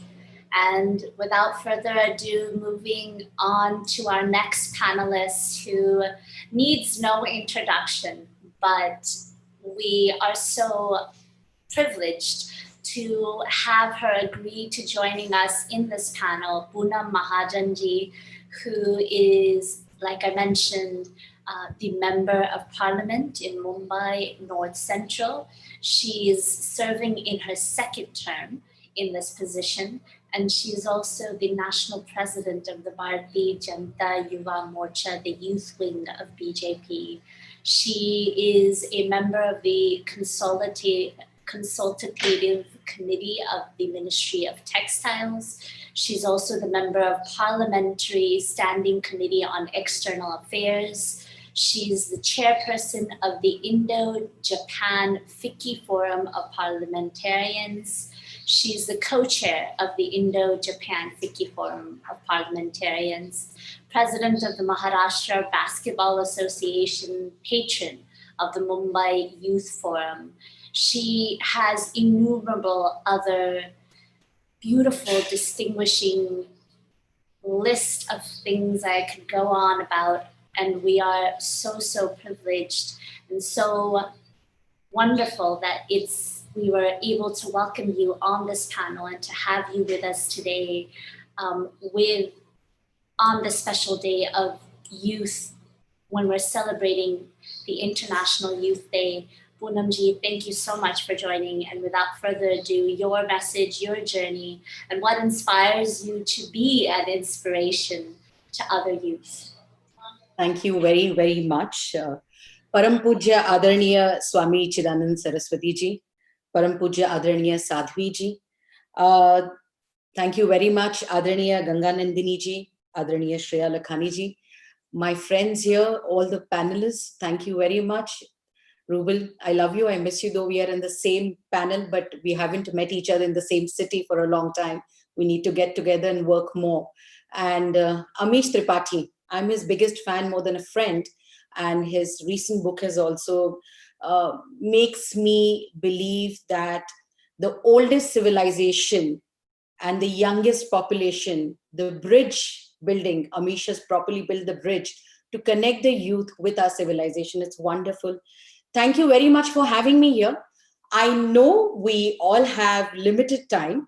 And as people talk about politicians, if you give them some time, it's never the right time. And I don't want to actually put that impression on anyone. So I will just be brief. I was told to speak about my journey and some experiences where I have come here so far in life and how do I take this forward. As being young, the biggest political party in the world's Youth means national president. It's a lot of responsibility on me. And I wish everyone a very happy International Youth Day. And I'm grateful to Swamiji to have me here on this panel and to speak about my life and how do I take this forward. Gita में लिखा है कि निराश मत होना, कमजोर तेरा वक्त है, तू नहीं. I think that always played with my mind. आज जन्माष्टमी है तो मुझे लगता है गीता के सार कहना और कृष्ण भगवान जो सबसे बड़े फिलोसोफर थे, जिन्होंने हमें ये सिखाया, हमें ये संस्कार सिखाया और हमें सिखाया कि कैसे जीना चाहिए, कैसे क्या करना चाहिए और क्या नहीं करना चाहिए महाभारत से, उसे यही सार दिखाया कि हम गलत नहीं होते, कभी समय भी कभी कभी कमजोर होता है. And that did happen with me. When I lost my father, I was just a trained commercial pilot and a housewife doing my own things. There was a certain time when I joined politics. It's been 14, 15 years I have joined politics. And at that time, when I joined politics as a young 25-year-old, I always believed that I can do everything because I was young, vibrant. युवा को हर वक्त वायु कहा जाता है क्योंकि हम हर वक्त वायु की तरह उड़ते रहते हैं. So maybe that opportunity I had, but I didn't realize that strength and that kind of upbeatness and that kind of एक चंचलता मुझ में जो थी, that actually turned into a little bit of arrogance. And I learned from it. That arrogance made me realize that I can do anything. I don't need anyone. I'm a young yuva of this nation. I know everything. And from know it all to understand it all, there was a long journey. I knew everything, but I understand now what I should know. That journey I would like to talk about in just a few minutes. From 2006, when I joined BJP, I was working for the party in Tamil Nadu, Assam, Karnataka, as being a Mumbai girl, learned a lot. Coming from a legacy, there were expectations, but I always believed that I need to cross that boundary of legacy and to show what I am all about. That's why that kind of fight was always inside me and outside. And people judging you more, that fight also had to face a lot, and I'm still facing it. 2009, I contested Legislative Assembly Maharashtra election from a constituency from Ghatkopar. And I believe that I will win because maybe I had that youthfulness, that bit of arrogance, that belief, everything inside me believing that I'm a hard worker, I can do something. But I did not understand there was an arithmetic and some kind of experience, patience I should have required to win that. And I badly lost that election. I mean, maybe my step to the success, or if anybody asks me what is your mantra for success now, I say thanks to the failure of my first election. I did not blame anyone. I blamed myself that it was something about me which I did not understand. I just knew it, but I did not understand to change inside me. And I think from that failure, us apyash se yash milana, to successfully go forward in my life, I believed in 2-3 things. I reinvented myself. I followed my heart. I didn't want to be the typical Netaji that can be sold. I wanted to show what real Poonam is all about, what her ideology, what her self is all about. And I did not shy away from that. I believed in that, and that truly helped me, which Amish was saying, that was really true, that I believed in my heart. Of course, maybe I'm a bit different than the typical ones, but of course, I think that is the change people looked into. And from there, you know, when you lose something and then you strive to win, you always have that some kind of, after a failure to win something, that kind of a vengeance, that anger to win something because you saw a failure. That I understood, that I should not have that anger or vengeance. I should have positivity. सकारात्मकता आपकी जिंदगी में इतनी जरूरी है. जब तक आप सकारात्मक भाव नहीं रखोगे, तब तक आप कुछ हासिल नहीं कर पाओगे. And I believe that I need to be positive, though I'm in a profession of politics, which is, questionable to be positive. But I think my leader, Adarani Narendra Modi ji, the entire team with whom I have learned, Advani ji, Atal ji, my father, Poonam Mahajan, and the entire, the parivar of Bharatiya Janata Party, somewhere I believe that sakaratmakta always helped you. I've seen my father always believing if this failure is there, next will be success, and I'll take it more positively. And taking your failures positively is very, very important thing which I understood. I think from there, Now here it's been a great journey. Headed the Basketball Association. We are working with a lot of NGOs. Param Pujya Adarniya Swamiji always taught me a lot, and we are going to collaborate to do a lot of other things. Rouble is there, you can see. So breaking the boundaries of being a typical political leader and how a youth wants you to be. Because I am standing here should be reflection of people. And if I am a good, positive person who was working on right policies, then only that reflection is correct. If I'm treating it more negatively, maybe that reflection of my country, my people, that belief comes out to be wrong. At the end, I would like to only thank everyone at Paramaarth Niketan. Why? Because we all, I'm as a, you always have women leading a lot of fronts, that we always see it. But talking about gender equality with United Nations, which I did with Global Citizen in Mumbai, we worked on United Nations development plans, goal number 456. Gender equality is very important to me. And I'm really grateful to Swamiji to believe that women empowerment and gender equality is a very important point. That's why out of 15 panelists, we have 9 women. So me in Parliament will be fighting for 33% of reservation, but Swamiji is given 65% for the entire panel, where women are leading this, and all of you, such beautiful people with such great spiritual power, taking this greatest belief of India, taking all over the world. मैं इतना ही कहना चाहूंगी मेरे युवाओं को इस platform पे, भारत का ये स्वर्ण काल है. सबसे पुराने विचारों को लेके, हमारी विचारों को, हमारे आदर्शों को लेके आज सबसे बड़ा युवा वर्ग भारत है. We are a democratic country, और हम सब इस लोकतंत्र को लेके एक सपना देख रहे हैं. इस स्वर्ण काल में हर एक युवा अपना सपना भारत के सपने के साथ जोड़ेगा तो ही भारत आगे बढ़ेगा. और मुझे पूरा विश्वास है कि सारा युवा एक अपना बहुत ही अच्छा स्वर्ण सपना भी देख रहा है, और भारत के स्वर्णिम काल में अपना सपना जोड़ के भारत को आगे बढ़ा रहा है.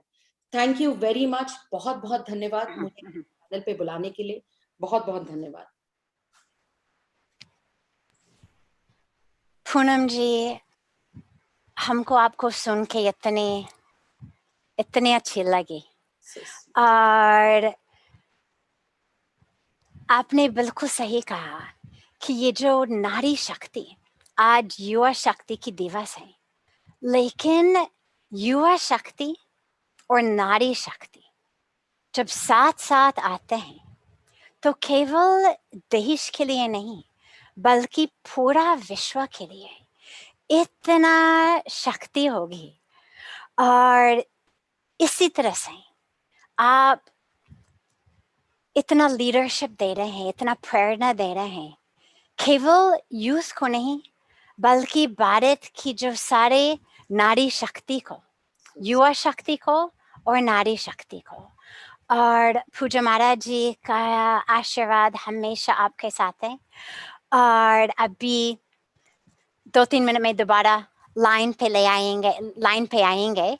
बस इस बीच में आपको उनकी ओर से कहना है कि उनकी आशीर्वाद हमेशा आपके साथ है, और हम प्रतीक्षा में हैं कि ये पैंडेमिक थोड़ा सा शांत हो जाए और फिर आप परमार्थ में वापस आएंगे, माँ गंगा के किनारे वापस आएंगे, और हम सभी लोग साथ ही साथ हाथ मिला के, दिल मिला के अपनी युवा शक्ति के लिए, नारी शक्ति के लिए, भारत माँ के लिए, धरती माँ के लिए इतना सुंदर सेवा साथ ही साथ कर सकेंगे.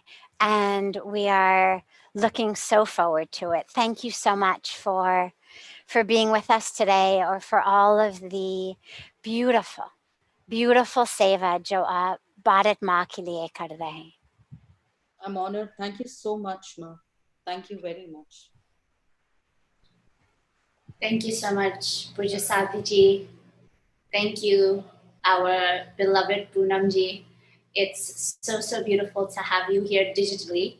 मुंबई में तो दर्शन हुए थे आपके, लेकिन अभी ये दर्शन भी बहुत सुंदर है, और जल्दी ही आप यहाँ पे आएंगे तो सभी को बहुत अच्छा लगेगा. पूज्य स्वामी जी कहते हैं कि कोरोना का ज्ञान के बाद गंगा स्नान तो बनता है, तो गंगा स्नान जरूर बनेगा. और I will request now Rahul Kumar ji to join us on this panel. He's so patiently been waiting. उनको भी एक दूसरे panel पे जाना है.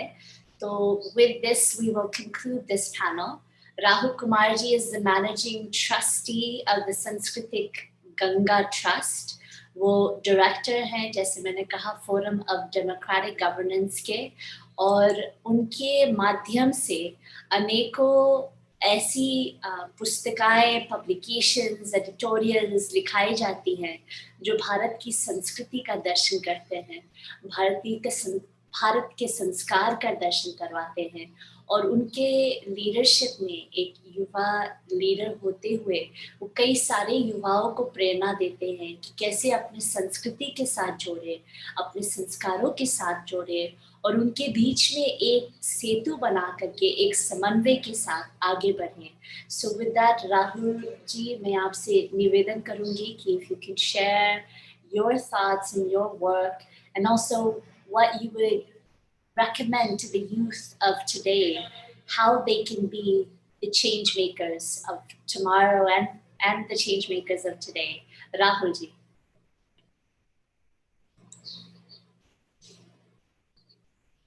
Unmute कर ले अपने आप को. आप सभी को नमस्कार. सबको जन्माष्टमी की अशेष शुभकामनाएं और साथ ही अंतर्राष्ट्रीय युवा दिवस की भी बहुत सारी शुभकामनाएं.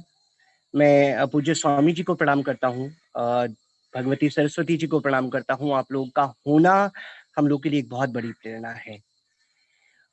मैं तो शुरू से, मैं सच बताऊं, नंदिनी दीदी, मेरे पास अब कहने को कुछ बचा नहीं. जब से मैंने प्रिया को सुना, प्रतिष्ठा को सुना, उसके बाद पूनम जी भी आई, अमीश जी, मुझे मैथिली शरण गुप्त की कुछ पंक्तियां याद आ रही हैं. वो एक जगह पर कहते हैं कि हम जिस युग में हुए वही तो हमारे लिए बड़ा है, आह हमारे आगे कितना कार्य क्षेत्र पड़ा है. करने को इतना कुछ है, और मुझे इस बात की बहुत खुशी है कि आज हमारे देश का युवा वो अब पीछे कदम नहीं हटा रहा है. मैं अभी परसों एक बहुत अच्छी खबर पढ़ रहा था कि हिमाचल प्रदेश में एक बहन जो केवल 22 साल की है और उसने सरपंच का चुनाव लड़कर वहां जीता और उसके बाद सर्वश्रेष्ठ सरपंच का खिताब भी जीता. मुझसे जैसे आपकी पहले बात हुई थी, तो मेरा ये सौभाग्य रहा है कि मैंने पूर्वोत्तर भारत में बहुत समय गुजारा. आज हम देख रहे हैं कि बहुत सारे यंग लीडर्स हमारे साथ यहाँ पर हैं, लेकिन अगर हम भारत के गांव में जाएं, अंदरूनी इलाकों में जाएं, तो हम देखेंगे कि हमें इतने उदाहरण, इतनी प्रेरणा आपको हर जगह पर मिलेगी. मैं आपको बताता हूं, जब भी प्रिया बात कर रही थी तो मुझे याद आया कि मणिपुर के सेनापति जिले में एक युवा जो एक मेडिकल रिप्रेजेंटेटिव था, उसने अपनी जॉब छोड़ी. और जॉब छोड़ने के बाद जॉब इसलिए छोड़ी कि जब वो पढ़ने के लिए दिल्ली आया था तो उसका जो पहाड़ था जिस पर उसका घर था, वहां पूरा हरा भरा जंगल हुआ करता था. लेकिन जब वो 2000 में वापस गया तो वहां सारा जंगल कट चुका था. उसने अपनी नौकरी छोड़ दी और अपना पूरा जीवन कि मैं उस जंगल को फिर से खड़ा कर सकूं इसलिए लगा दिया. आज उस पहाड़ पर 300 एकड़ का जंगल खड़ा हो चुका है.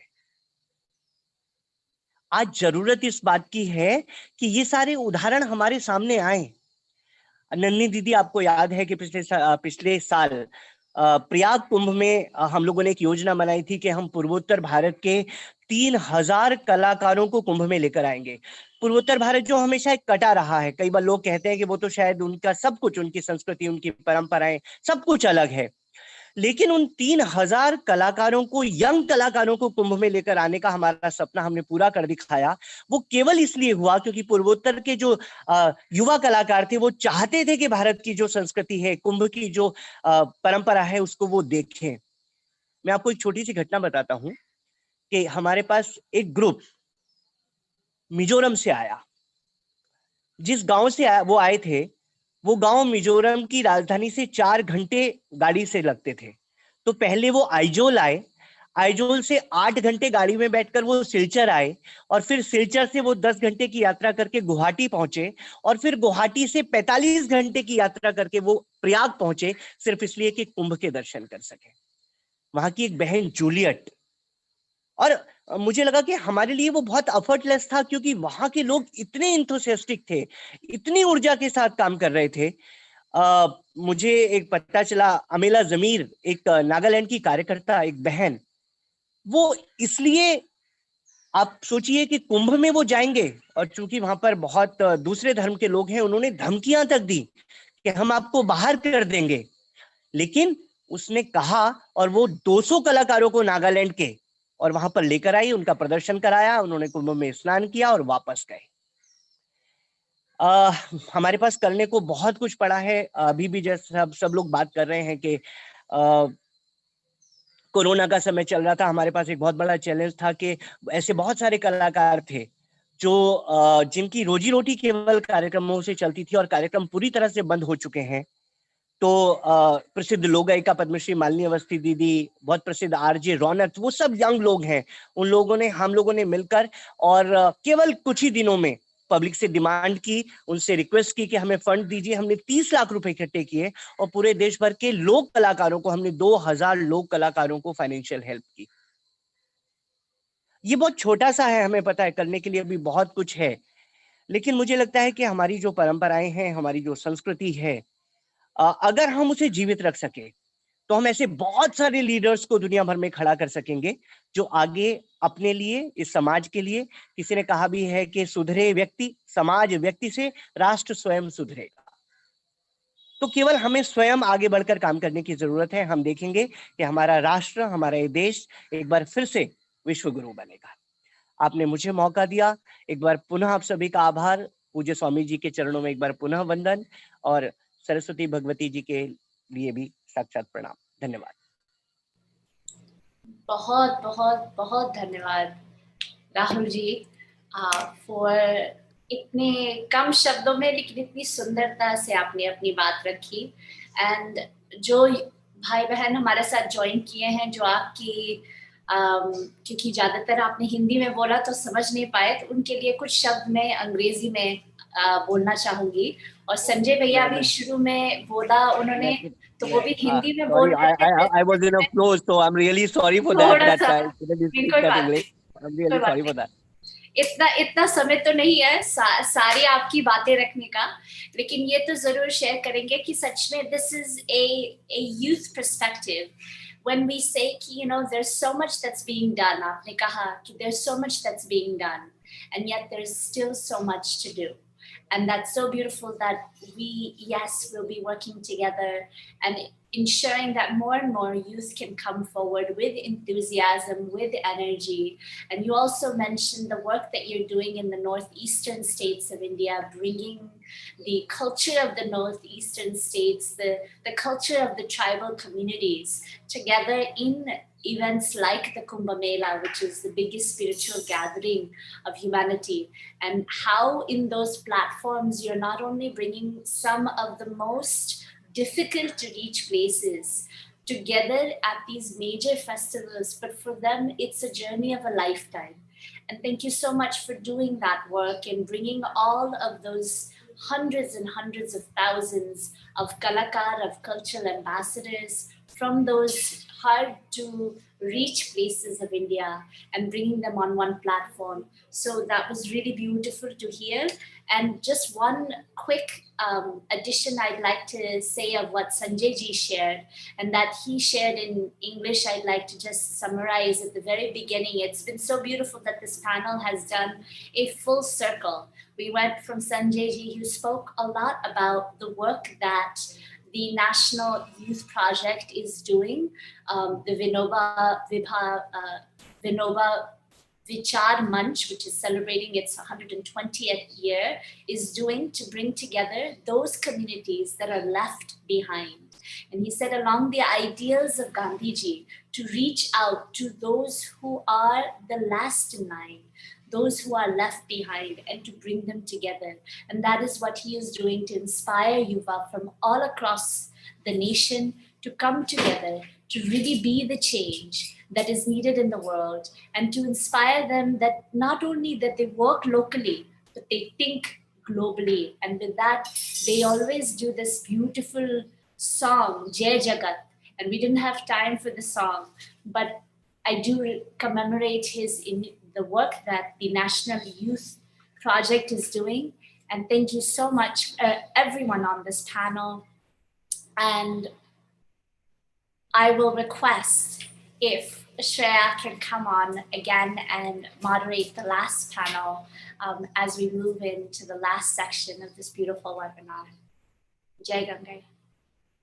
Thank you so much, dearest Ganga Nandini ji. And it is now my great pleasure, and I am so excited to introduce the amazing Miki Agrawal, who is a social entrepreneur who uses her creativity and disruptive innovation to challenge the status quo and change culture. She is the founder of several acclaimed social enterprises, including Thinks, Tushy, and Wild. She is also the author of #1 best-selling books, Do Cool Shit and Disrupt Her. Miki Agrawal was named Fast Company's most creative people, young global leader by the World Economic Forum, and INC's most impressive women entrepreneur.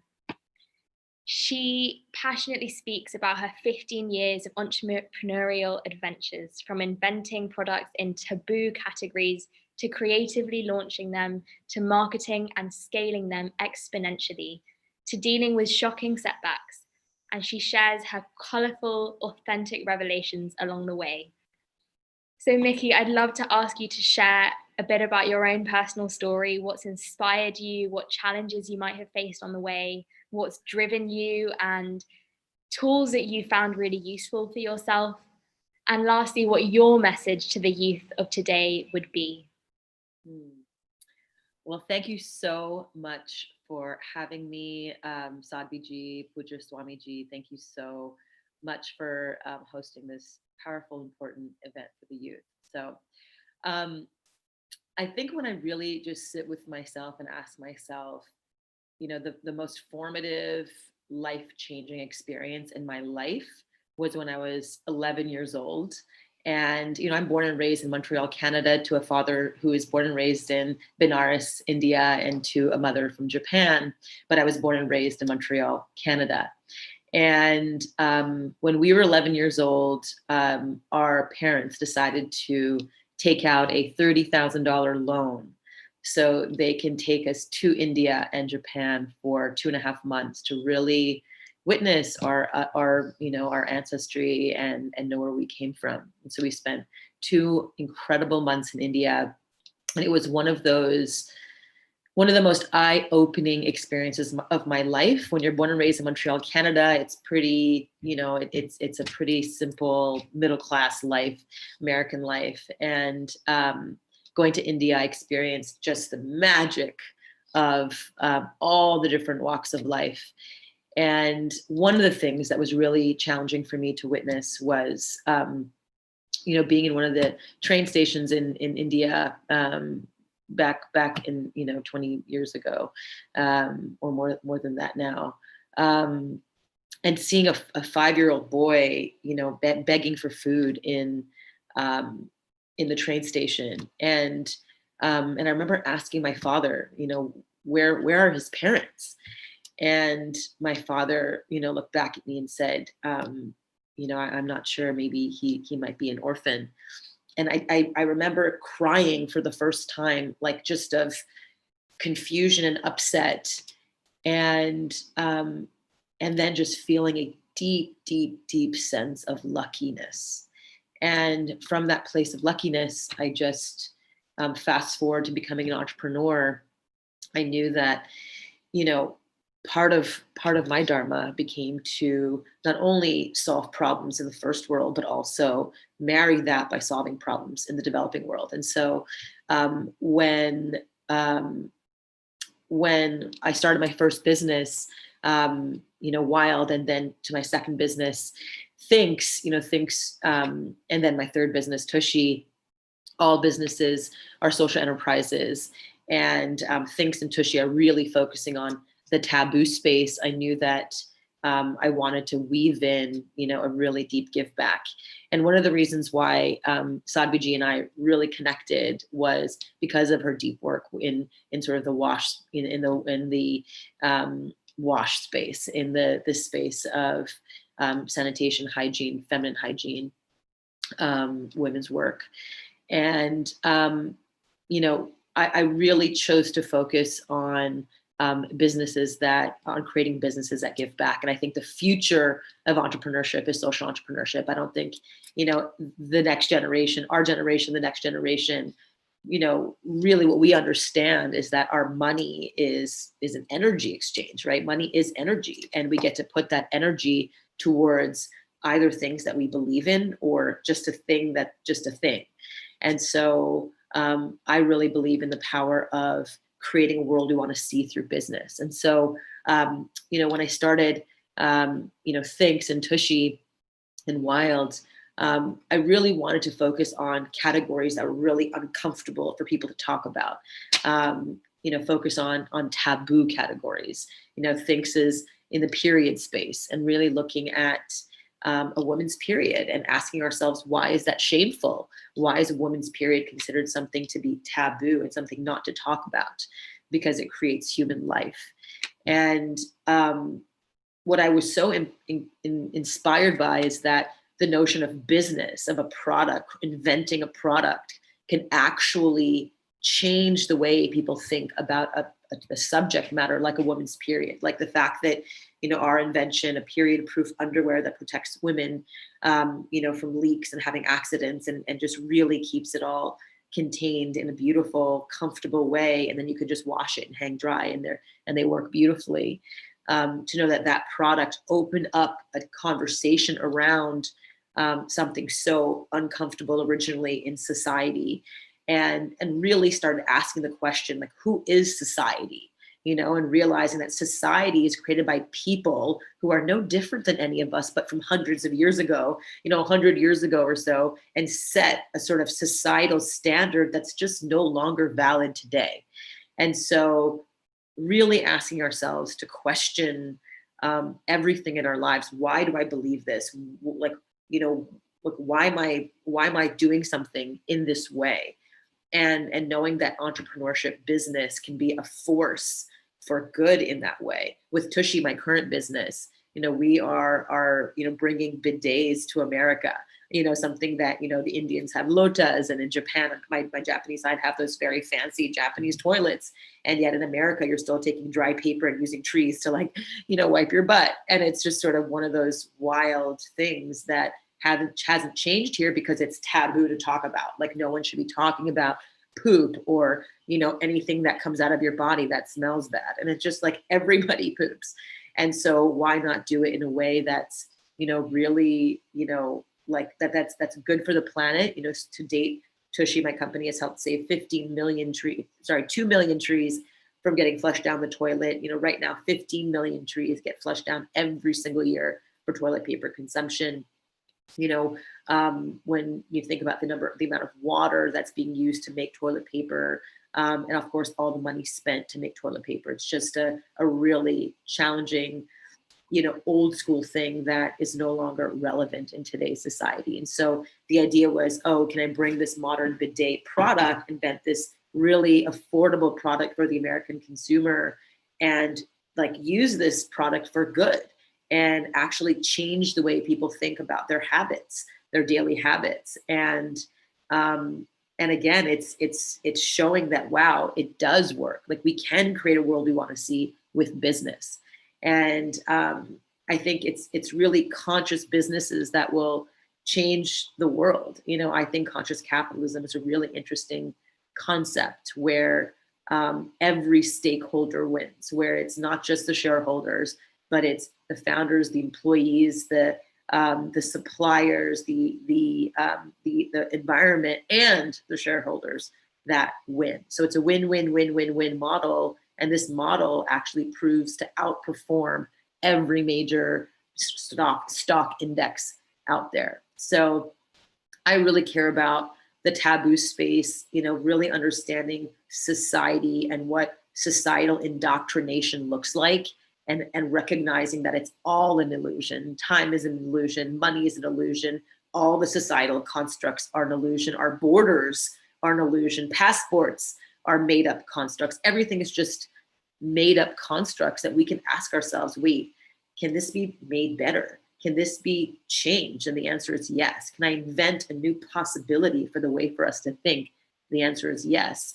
And why I'm so inspired by youth and why I think, this next generation is so powerful is because, in today's technologically advanced world where, you get, answers at your fingertips, things do change much faster. Things have the ability to change much faster. And the youth, just young people in general, are able to adapt to change much faster.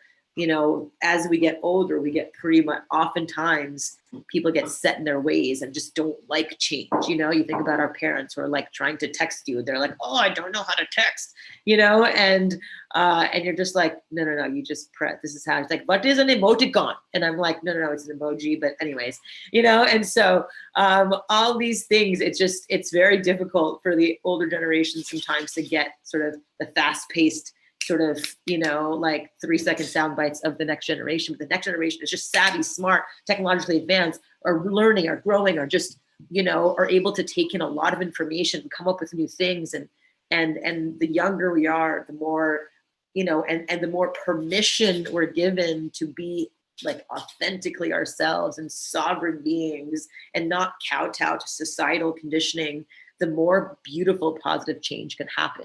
I think disruption, the word disruption has been used in sort of, many different ways, but also being overused sometimes in today's world. But I do believe, I wrote a book called Disruptor, and I believe that, disruption is just the breaking of old, tired systems that are no longer relevant, set by society, people from hundreds of years ago that aren't relevant today, like wiping your butt with dry paper, And so it's like, that is just no longer something that the next generation will tolerate. The wastefulness, the single-use consumption, the fact that it's just, these huge conglomerates making billions of dollars over something that's just like taking advantage of people. And so I'm really excited about, the next generation who is entrepreneurial, Gen Zers, like I think 70% of Gen Zers said that they are interested in entrepreneurship, are looking to becoming entrepreneurs. And I think that's amazing. I would make an extra special caveat to that. I would ask people to become social entrepreneurs and look to weave in a give back mission in your ideas, in your concepts. Like, what can you invent that solves a problem for people, but also that serves the world, and can you weave both? The answer is yes. Can you do good and do well? The answer is yes.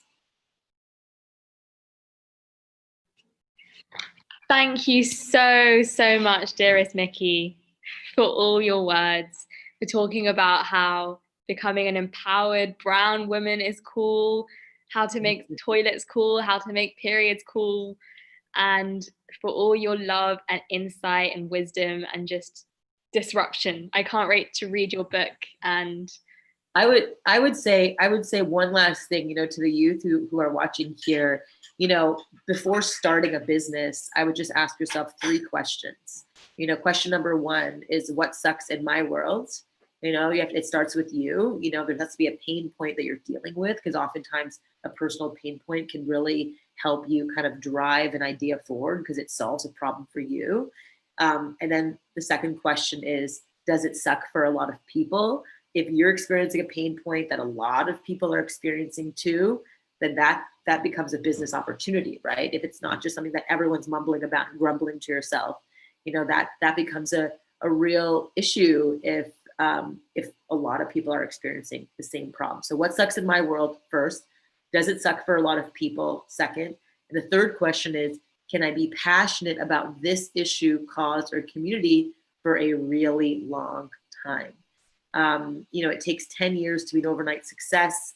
Like building the next Instagram is like winning the lottery. So don't try to create a company so you can just sell it, because that's just inauthentic and it's uninspiring, just for money.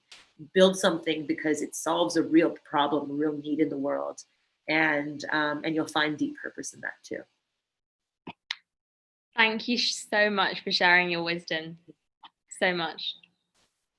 Absolutely. I am now so glad to finally welcome Miss Argentina Matavel Piccin, who is the UNFPA representative in India and also the country director for UNFPA in Bhutan.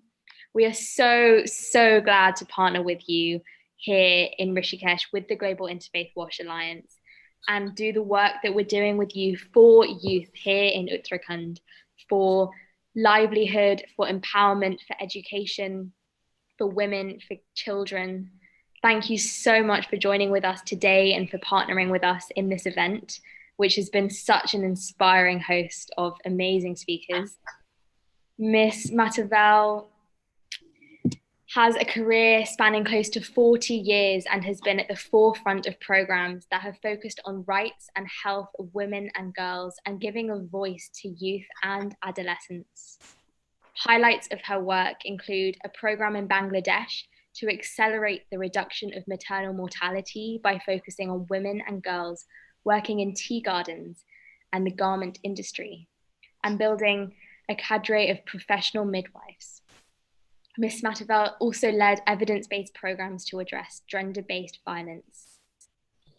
She is a strong advocate of ensuring rights, access, and choices for all, and is a forefront leader in this work in India, in Bhutan, and across the world. And we are so, so privileged and honored and thrilled to have her with us today, representing our partner, the UNFPA in India. Thank you.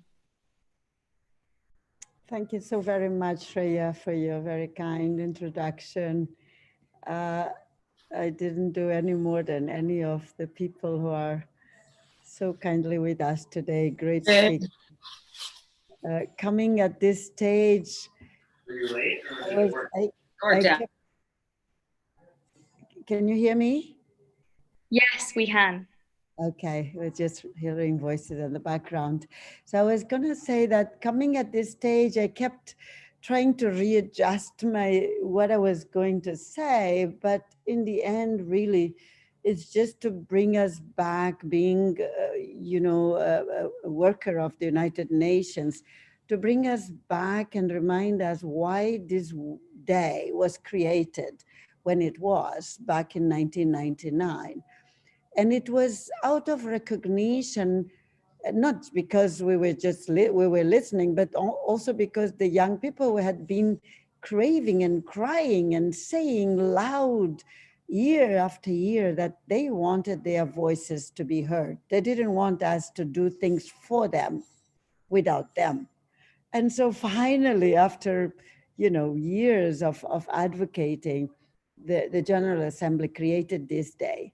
And every year, a new topic, a new theme is chosen that is relevant to the contribution and to the lives of young people and adolescents. And so this year, the choice was young people as change champions for global action. And the idea was really to say, can we celebrate what is already out there?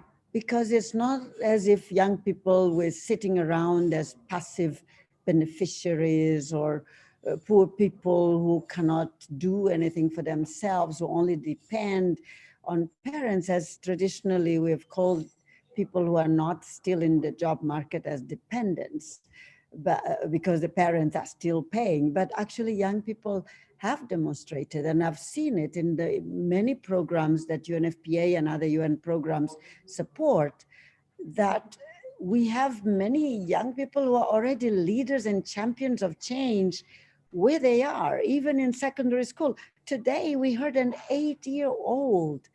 When I heard her a few months, was it last month or a few months ago, speak in front of Parliament, I was, hey, young Lissie Priya, wow, where do you get that? I mean, it has to be some enlightened spirit amongst us to, at 8 years of age already, be so aware and so concerned. And when she said today that what did she say in her own words? She says, I'm worried about the future of our planet. And she couldn't sleep. She couldn't take her food. I was really, it swelled my eyes and my heart just expanded. It was like an eye opener. And I said, are we doing enough? But then other speakers came, and I am so impressed.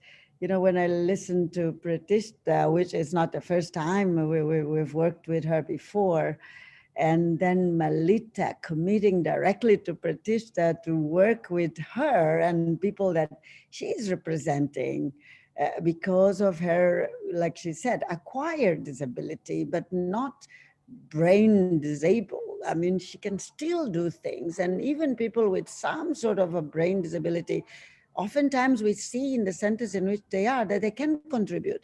Malita saying, I want to make this future of this world with you.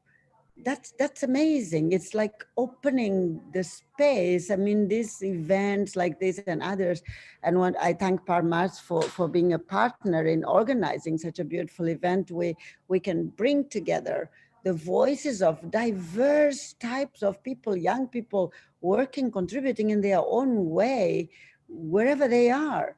In the words of Amish, being who they are and making a difference.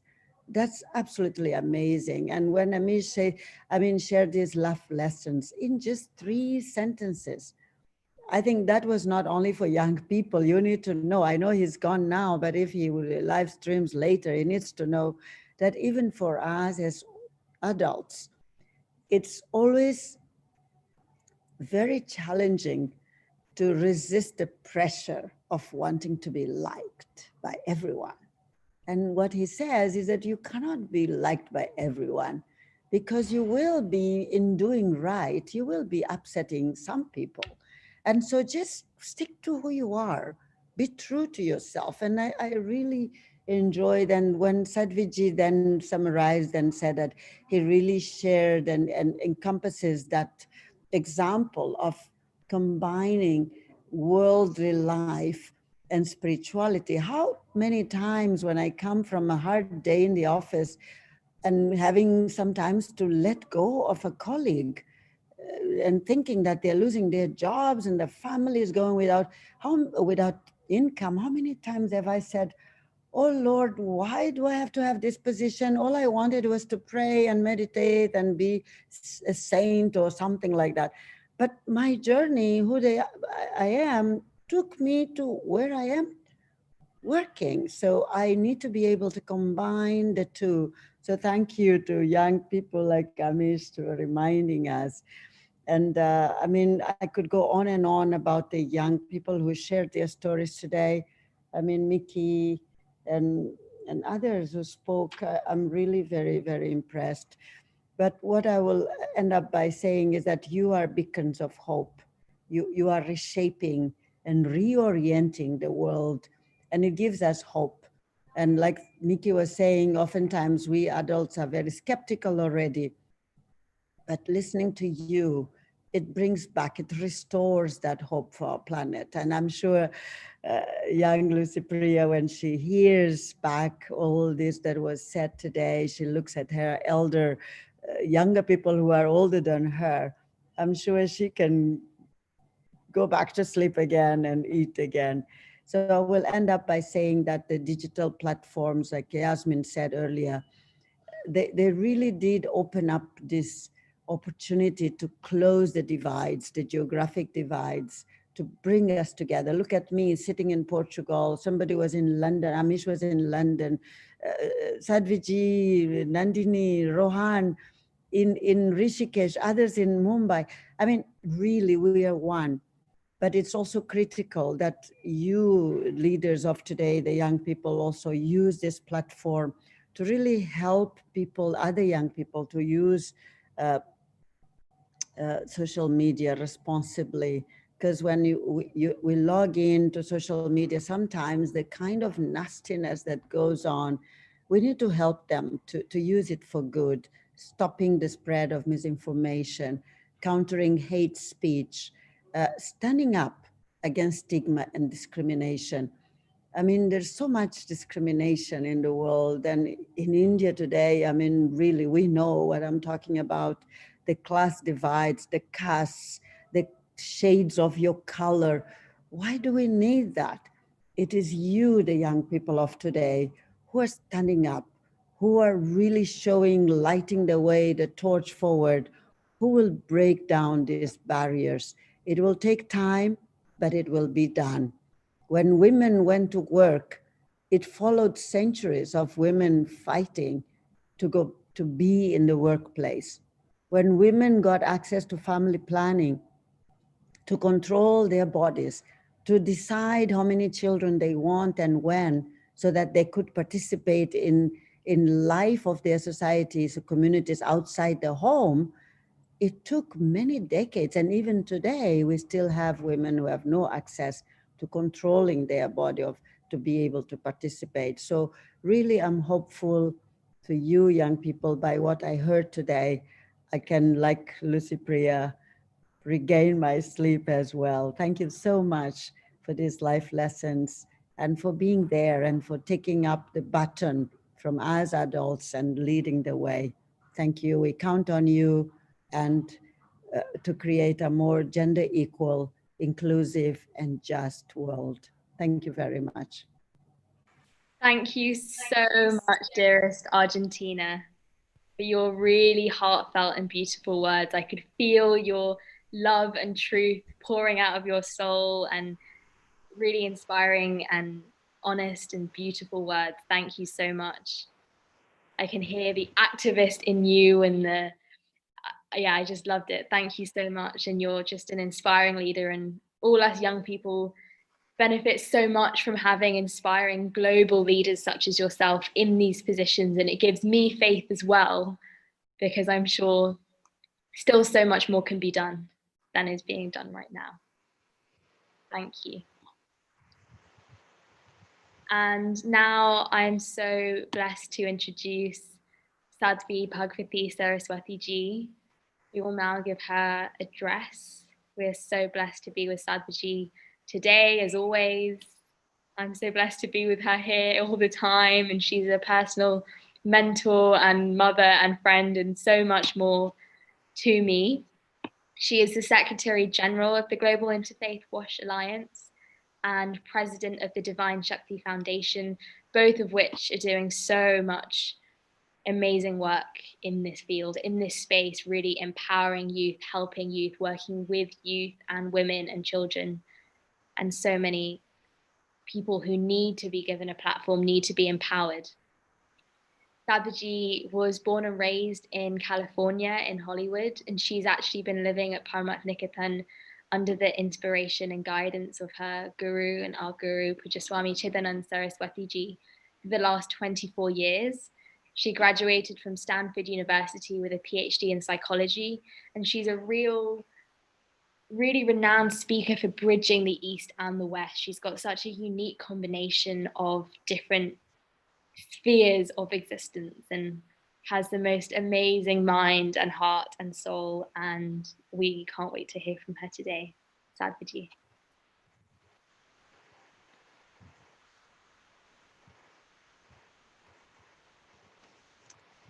It's so wonderful to be with you all. And as I had mentioned in the very beginning when I was welcoming people, we speak so frequently about the youth as the future.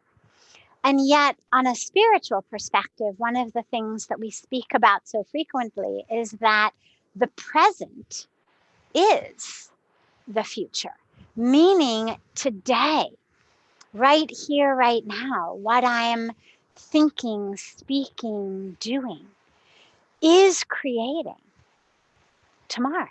Today is the of predetermined, predestined tomorrow. So those of us as parents, as teachers, as educators, as mentors, as guides, that which we are giving the youth today is actually creating the future. And tragically, in so many of our cultures, so many of our societies, the youth are really belittled. You know, you hear these terms about, oh, Children are meant to be seen and not heard, or do as I say, not as I do. And the dilemma with that, aside from the obvious, is that the implication is that somehow we, the adults, know better. While, of course, we spend all of our time and money trying to regain our youth, which is always an interesting irony about that. But the real tragedy of that is that we then end up in a situation where our systems of education, our system of what we are giving to the youth is simply that which will enable them to continue the status quo that we have created because we know better. And while COVID has been obviously an extraordinary tragedy and is continuing to be an extraordinary tragedy and challenge, one of the beautiful things to emerge from this is that #new normal, and that sense that we really need a new normal. And of course, that new normal, in order for it to be new, has to be different from the current normal, which means that it's not about just continuing to create a world like the one that the adults have created, a world rooted in separation, in inequality, in exploitation, in violence, in unsustainability. The new normal that we need, and where we really need to turn to our youth and enable them, encourage them, inspire them, uplift them, is to bring about this new normal of oneness, of equality, of sustainability, of the world that we really need to live in, all of us. So if we're going to have a new normal, it means we need new vision, new leaders. Obviously, same vision, same model, same leaders is going to bring us exactly to where we are now. We need new leaders, new vision, new models. And this is what our youth are so eager and so enthusiastic and so ready to do. I've never heard a youth say, you know, I'm thinking I'm just going to sit this one out. Or could you help me figure out how to be in peace while the world falls apart around me? The youth are those who can't not act. As our beautiful Lissie Priya said in the beginning, I can't sleep. I can't eat with what is going on. And of course, we need, as the mentors, as the guides, to help our youth find a peace, find a grounding, find an anchoring in which they can sleep, eat, and out of that well-rested, well-nourished body, bring about the change that we need. The education systems that we need to bring in today are a new system. The curriculum, you know, as we think about what to teach, so much of our vision in education is just about what to teach them, what to train them in. But the truth really is, our world is changing so fast. Technology is changing so fast that there isn't a curriculum we can give today that actually will still be relevant when they're adults running the world. The only curriculum that we need to focus on, in my opinion, with our youth is a curriculum of connection, of compassion, of courage, and of creativity. They need to feel connected. That it's not that the world is on their shoulders. It's not them against the world. It's not a matter of, if I'm not number one in my class, I've got to beat out the person who is. But a system of knowing that they are one with the Creator, one with the creation, that they are connected, anchored, grounded in their fullness, in their wholeness, in their completeness, in their divinity, in their enoughness, and that they are connected not only to some formless divinity, not only to formless consciousness, but that they're created, that they're connected to all of creation, to everyone, of every color, of every caste, of every creed, that they're connected to that divine creator and the divine creation. Every tree, every river, everyone on this planet. And out of that connection to the wisdom, the intelligence of creation, of the Creator, stems courage, open-hearted courage, courage to stand up, to really act, to allow the intelligence of the universe to flow through them with compassion. Our youth are the ones whose eyes tear. As our Lissie Priya was telling us, the youth are the ones who want to bring home the homeless people, who show up at home on their way home from school with, the 5 homeless people on the street and say, Mom, I brought home some friends. That compassion is something that we need to keep strong. Not the indifference, not the numbness, not the distraction that so many of us consider sort of a rite of passage into adulthood. As we look for our fountain of youth, as we try to, prevent gray hair and wrinkles and aging and all of just the superficial level, rather than that, or alongside that, no problem. There's no problem with preferences of aesthetics, but along with that, let us really look to undo the indifference, to unfreeze the numbness, the apathy, the distraction, to bring back that childlike sense of compassion and connection and love.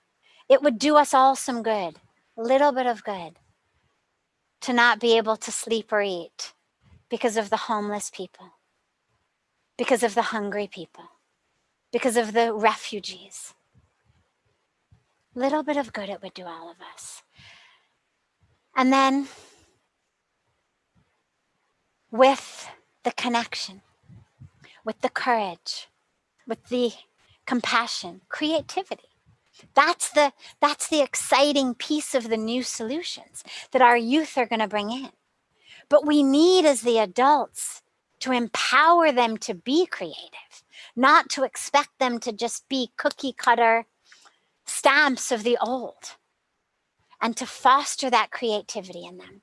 And we need to ensure that their education is one in which they are given technology, entrepreneurship, innovation that not only brings the world to their fingertips, but that helps them remember that there is a world beyond their fingertips, and that gives them the tools to help treat and heal and touch that world.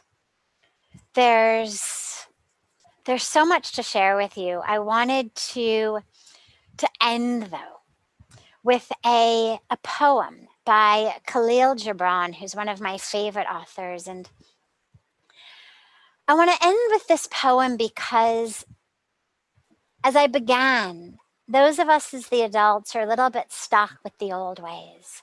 And we're a little bit stuck with thinking that, for example, the price of something, the price tag on something, the cost of something is simply that which it costs in the store, without realizing, allowing ourselves to realize that the real cost, the real price, is that which that item wreaks upon our soil, our air, our water, the children and women working in sweatshops. And it's so important for us to bring back that true awareness and not to be so stuck with our visions of the old normal, but to allow the youth to lead us into the new normal.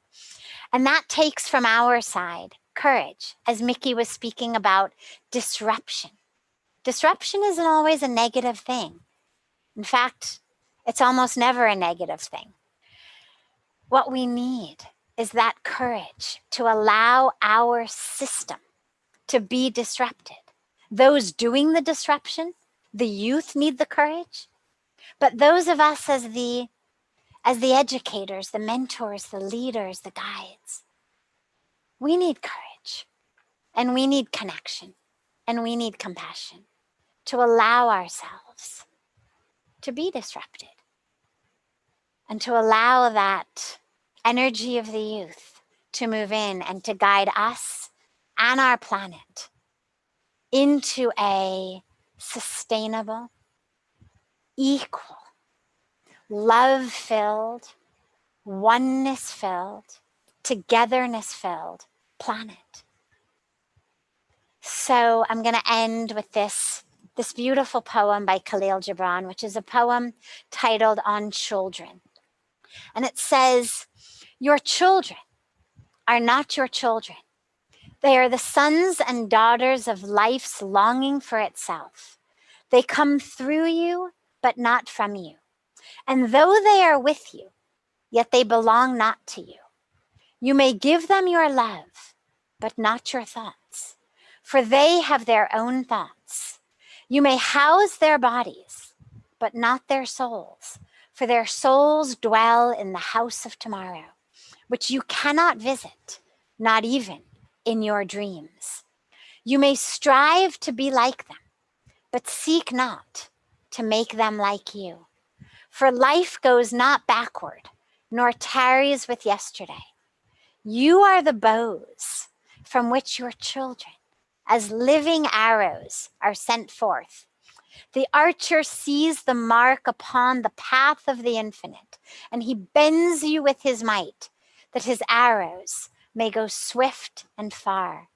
Let your bending in the archer's hand be for gladness, for as he loves the arrow that flies, so he loves also the bow that is stable.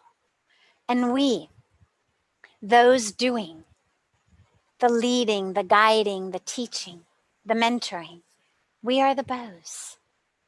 And so today, on this beautiful International Youth Day, let us remember how to be those bows with strength, with support, with assistance, with guidance, with direction, but ultimately without our attachment to how these arrows fly, and with faith in the universe, in the intelligence of the universe, that these youth really are youth for global action, the theme of our Youth Day.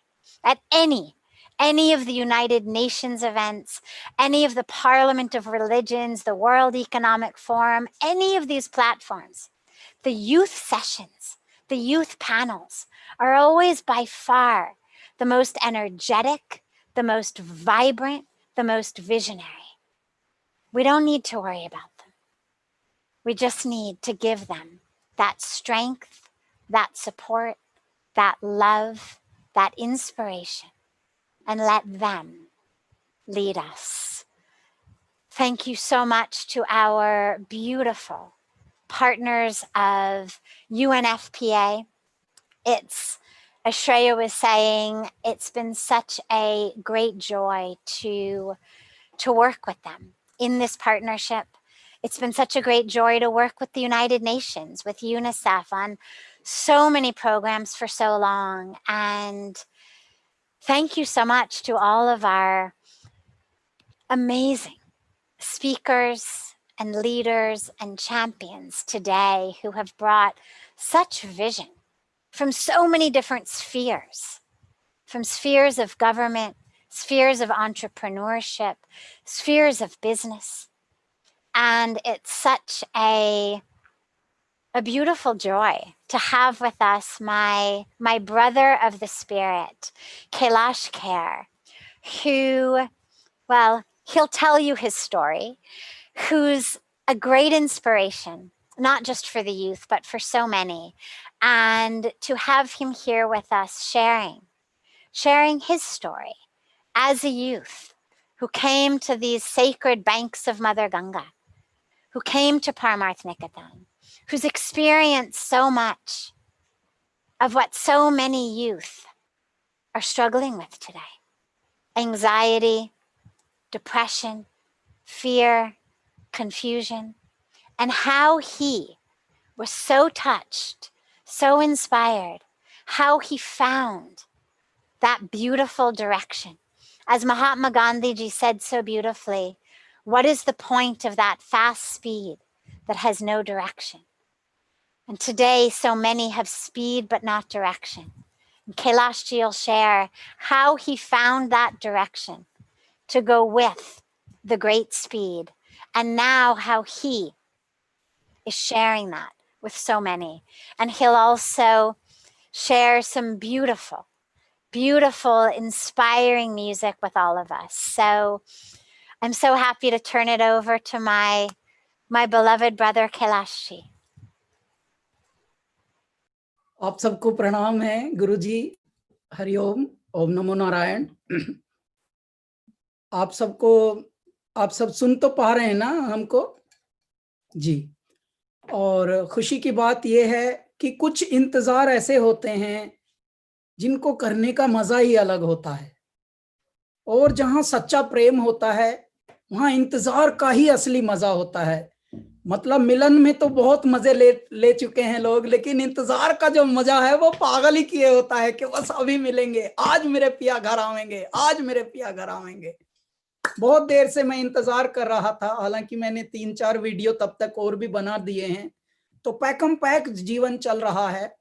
मैं इस जीवन को, इस यात्रा को, इस बहुत भगवान के गिफ्ट को बहुत नमन करता हूं। ऐ मेरे प्यारे दर्शकों, श्रोताओं, सभी को मैं नमन करते हुए, प्रणाम करते हुए, हमारे महाराज जी को चरण वंदन करते हुए आज की आपको 2 दिन की बधाई देता हूं। श्री कृष्ण जन्माष्टमी, तत्पश्चात जो आप युवा महोत्सव, युवा डे, विश्व युवा दिन मना रहे हैं, इसकी बहुत बहुत शुभकामनाएं हैं।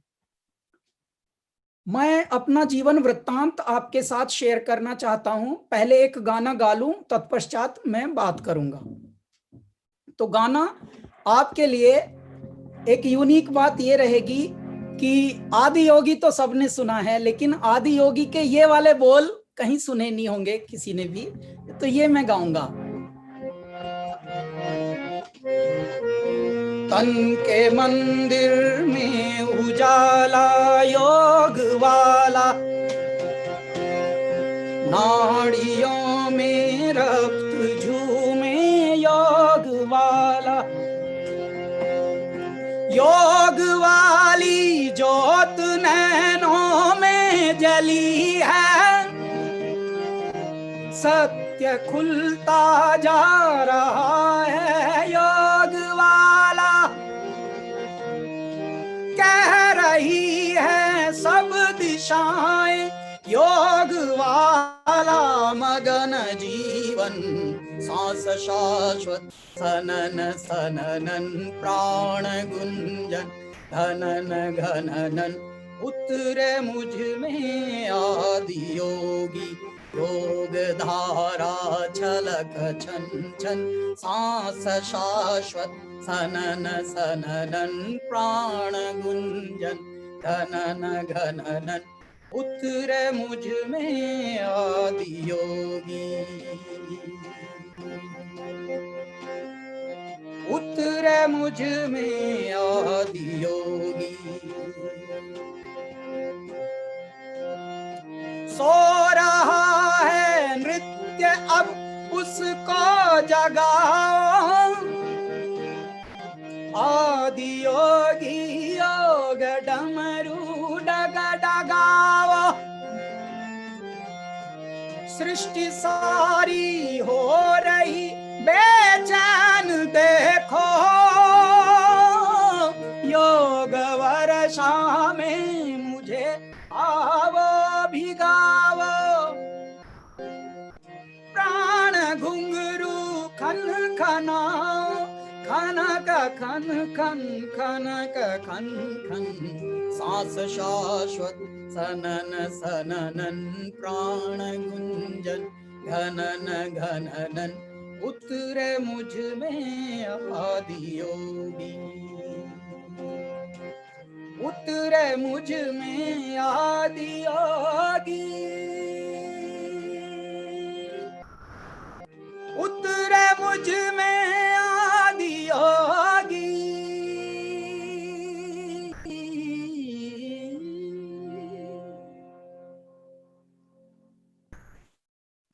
अब मैं हमारे सभी बहुत ही प्यारे जो गजब की आत्माएं आज दिव्य आत्माएं जुड़ी हैं उन सबको अपना अनुभव अपना वृत्तांत अपनी यात्रा अपना अनुलोम विलोम अपने तत्सम अपने तद्भव जीवन की यात्रा के वो बताना चाहता हूँ। मैं अपने किशोरावस्था में परमार्थ निकेतन में आया था और गुरुजी के दर्शन ही हो पाते थे दूर से। तब इतनी भी हमारी परमात्मा ने नहीं सुनी थी कि निकट से भी दर्शन होवें, लेकिन उस दूर के भी दर्शन में एक पागलपन था, एक उस दूर के दर्शन में भी एक धैर्य था कि चलो उतने तो मिले। आज के युवाओं में सब कुछ है, धैर्य नहीं है, और जहां धैर्य नहीं वहां भरोसा नहीं, जहां भरोसा नहीं वहां जीवन का, जैसे अभी साध्वी जी ने एक बहुत गहरी बात बताई कि दौड़ तो रहे हैं लेकिन ये नहीं पता किधर दौड़ रहे हैं। ऐसी दौड़ किसी काम की नहीं होती है, और यदि हम डायरेक्शन लेस यूथ लेकर घूम रहे हैं तो वो यूथ ही नहीं है, वो कुछ व्यर्थता है, और व्यर्थता को समर्थता में बदलना ही यूथ है।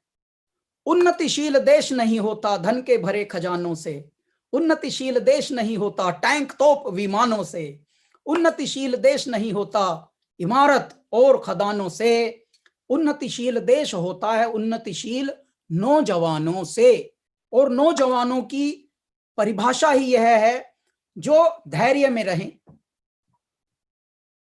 जो संकल्प में रहें, जिनको भूख तो लगी है, बहुत तेवर की भूख लगी है, खाना भी सामने रखा है, लेकिन उनके अंदर एक ऐसी ऊर्जा घर कर ले कि खाना भी है, हम भी हैं, सब कुछ है, लेकिन धैर्य जो है वो बैठकर युवाओं में एक तेज दे रहा है। उससे आपका ओज और तेज दोनों यशस्वी की ओर, आपको दिव्यस्वी की ओर बना देगा यदि आप युवावस्था में ये प्रारंभ करें। हमारे ऋषिकुल और गुरुकुल में बस यही सिखाया जाता था, चरित्र की निर्माण कैसे करें। अब युवाओं में जब विश्वास नहीं होगा, भरोसा नहीं होगा, धैर्य नहीं, सब्र नहीं, तो चरित्र भी नहीं। क्यों? क्योंकि जहां जहां आज आप उदाहरण देखिए, जहां जहां चरित्र डिगे हैं, जिन्होंने भी कुछ गड़बड़ की हैं इस पृथ्वी पर, आचरण में, अपने कंडक्ट में, अपने जीने के ढंग में, वहां वही हुई है जहां आत्मविश्वास किसी का हनन हुआ हो, हीन भावना कॉम्प्लेक्सेस उनके अंदर आए हों, तो वो चोर बनते हैं और वो झूठ बोलते हैं। वो यानी उनकी जो इंटीग्रिटी, जो उनकी एक अस्मिता, उनकी जो एक व्यक्तित्व का निर्माण होता है वो नहीं होता। तो ऐ मेरे युवाओं, सिर्फ देखने के युवा नहीं होना है, 100 पर भारी हो, ऐसा है युवा, उसको कहते हैं। युवा का उल्टा करो तो वायु, वायु का मतलब होता है प्राणवायु, प्राणवायु का मतलब होता है जीवनदायिनी, यानी ऑक्सीजन अंग्रेजी में कहते हैं उसको। तो मैं उस अवस्था में इतनी दूर से महाराज जी को देखता था, तब जबकि वहीं गाता था आरती पे, जैसे अब भी कभी कभी जब आता हूं उनके चरणों में तो वो हाजिरी लगवाते ही हैं। तो मैं कुछ मेरे ऐसी विफलताएं हुई जीवन की, आपाधापी सभी की होती हैं, 15-20 वर्ष पुरानी बात है। तो मेरी कुछ विफलताओं की वजह से मन बड़ा उदास हो गया था और मन दुखी होकर ऐसी कुछ मैंने गलत निर्णय भी लिए, अपने जीवन को समाप्त करने का सोचा, उसी घाट पर जिस घाट पर माँ बही हैं हमारी। तो फिर भगवान ने ऐसा किया कि वो तो हुई एक स्थिति, लेकिन तब स्वामी परिपूर्णानंद जी ने मुझे एक सूत्र बताया था कि बेटे तुम क्या करना चाहते हो। तो मेरे मुख से निकला, स्वामी जी मैं मरना चाहता हूं। तो उन्होंने बताया कि ठीक है, तो मैं तुम्हें एक मरने का सूत्र देता हूं, क्योंकि मरने का भी एक सूत्र होता है, एक फॉर्मूला होता है, there is a formula to die. तो ऐ मेरे युवाओं, मैं अपना वृत्तांत बता रहा हूं, कुछ प्रीच नहीं है। तो अब उन्होंने मुझे सूत्र बताया, स्वामी परिपूर्णानंद जी हमारे महाराज जी के साथी थे, बहुत ही प्यारे, बहुत उनको मैं पसंद करता था, अब वो पूर्ण हो गए हैं। तो उन्होंने मुझसे पूछा कि तुम कौन कौन है तुम्हारे घर में। मैंने बताया उस वक्त मेरे माँ, पिताजी, मेरी बहन और मेरा भाई। तो तुम उनकी परवाह करते हो उनके लिए? कि हाँ, मैंने कहा गुरुजी मैंने उन्हीं के लिए घर छोड़ा था और उन्हीं के लिए ये ख्वाब देखा था कि एक थोड़ा सा जो जिस स्थिति पे वो अब हैं वो उससे थोड़ा उबर जाएं, और मैं उसके लिए पापड़ बेलूं, मेहनत करूं और अच्छा घर ले लूं, थोड़ी अच्छी दयनीय स्थिति से थोड़ा एक अच्छी स्थिति पे मैं लाऊं। लेकिन जैसे ही मैंने कुछ भी किया तो ज्यादातर विफलताओं ने ही मुझे घेरा, और मैं जब भी गाने की बात करता हूं तो उसमें तो मुझे ज्यादातर आलोचनाएं ही मिलती हैं। तो ऐसे में उन्होंने फिर मुझे मरने के सूत्र बताए हैं, उसके लिए जो मैंने वो सूत्र अपनाए तो मैं वो अब आपके साथ बयां करता हूं। स्वामी जी ने मुझे एक बात बताई कि तुम इनके लिए तो जीना है और अपने लिए मरना है, और ये आपको आज ही से करना है। तो मैं फिर समझा नहीं, उन्होंने उसका और सरलीकरण किया। सरल करने के बाद बताया कि जितनी भी व्यसन हैं, जितनी भी इच्छाएं हैं, जितने भी एम्बिशंस हैं तुम्हारे, जितने भी तुम्हारे इंद्रिय सुख हैं, उनका त्राण कर दो। भूख लगी है तो खाना बंद कर दो, प्यास लगी है पानी बंद कर दो, और यदि तुम 100% ये प्रयत्न करोगे तो एटलीस्ट 2% तक तो पहुंचोगे। तो अपने आप को मारना प्रारंभ करो, भूख मारो, प्यास मारो, चाह मारो, इच्छा मारो, स्वप्न दिखे तो उसको मारो, और ऐसा कर दो कि जो भी दिखे, जो भी आपको आसक्त करे उसको विरक्त कर दो। मैं कुदरत तक की बात है, ये सूत्र प्राप्त किए हुए मात्र 20 वर्ष हुए। तत्पश्चात मैं यहाँ आया मुंबई, और मैं मर के ही आया था। तो मरे को तो कोई और मार ना सके, तो मैं इतना मार लिया मैंने अपने आप को कि अब मुझे डर नहीं लगता, किसी भी स्थिति से मुझे डर नहीं लगता। क्यों? क्योंकि मैं तो डर से ही उत्पन्न हुआ हूं। I am a son of fear, I am a son of hardship. तो इस वजह से हुआ ये कि मैंने अपने आप को मारने का अभ्यास किया।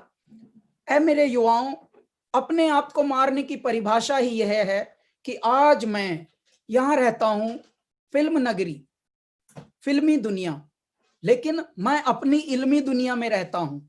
मैं एक चमक की दुनिया में रहता हूँ, जहाँ बहुत चमकदार दुनिया है। इतनी चमक है कि कुछ इसी चमक से अंधे हो जाते हैं, चौंधिया जाते हैं, और या खुदा मुझे ऐसी खुदाई न दे कि अपने सिवा कुछ दिखाई न दे।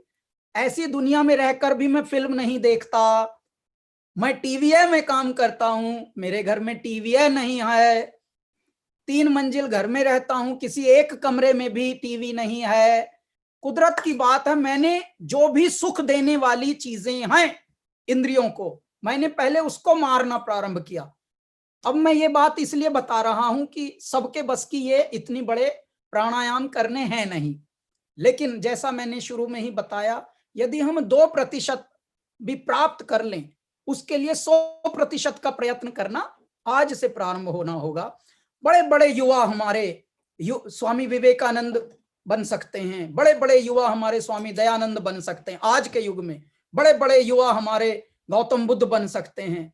लेकिन कैसा होता है कि एक युवा का उदाहरण देता हूं, रणजी ट्रॉफी क्रिकेटर बना, खेलने लगा अच्छे से, बस पता नहीं कहां से एक कोई मेनका उसको मिल गई, हूर मेनका, अचानक उसमें ही वो उसी माया जाल में फंसा और उसको इश्क कहते हैं, संसारी इश्क।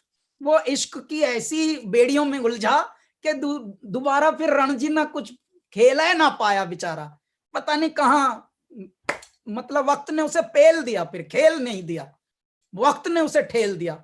तो ऐ मेरे युवाओं, अपनी युवा शक्ति का कहीं ना कहीं एक ऐसा संवर्धन करिए, भगवान ने आपको ये उपहार स्वरूप दिया है। और जैसा मैंने बताया है कि वायु अगर उल्टा कर देते हैं युवा का तो हो जाती है, और वायु का मतलब है प्राण वायु, यानी जिससे पूरी एक हमारे देश की, हमारी धरती की एक स्ट्रेंथ बने। तो युवाओं, अपनी शक्ति को पहचानो, अपने होने पर गर्व करो, अपने कॉम्प्लेक्सेस दूर रखिए। किसी के बाप में इतनी शक्ति नहीं होनी चाहिए कि आपका कॉन्फिडेंस कोई क्रश करे। ये जो आजकल लोग नया शब्द बोल रहे हैं डिप्रेशन, ये कहां से आया है? Who was introducing these big big so big branding kind of a words? ये हमारे यहाँ का वर्ड है ही नहीं। हमारे यहाँ तो कोई बीमार तलक नहीं होता था। ये कौन है ये नया नई नई बीमारियों के शब्द दे रहा है, नए नाम दे रहा है? नहीं युवाओं, इन नामों से भरमाइए मत, ब्रांडिंग से मत आप ज्यादा इसमें फंसिए मत।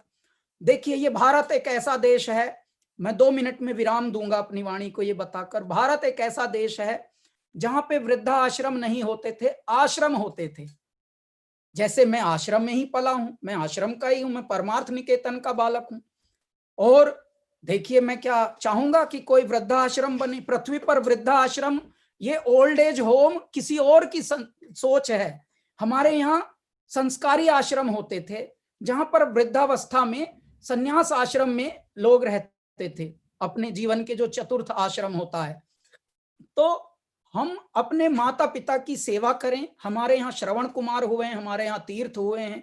ऐ मेरे युवाओं, यदि आप बड़ों की सेवा करना प्रारंभ कर दोगे तो एक तो हम बीमार होना कम हो जाएंगे, दूसरे हम जैसे कहते हैं कि शारीरिक व्याधियां मन की स्थिति से उत्पन्न होती हैं।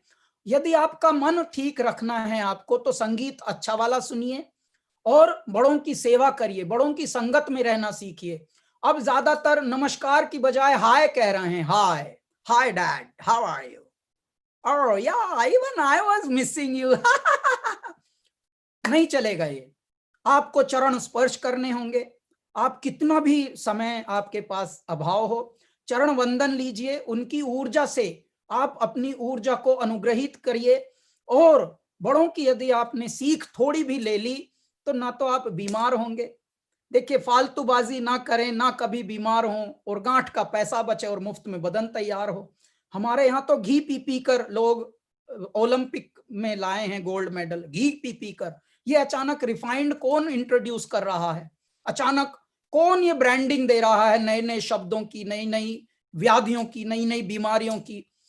पहले ऐ मेरे युवाओं, पहले हर 5वीं दुकान हलवाई या पकौड़ी वालों की होती थी, और बड़े मजे से छोटा गांव, बड़े से बड़ा शहर, इस तरह से जीते थे, खुश होकर अपना हर चौथी दुकान किसी हलवाई के यहाँ चाट खाओ, पकौड़ी खाओ, चाय पियो, मजा करो। अब हर 5वीं दुकान मेडिकल स्टोर की है।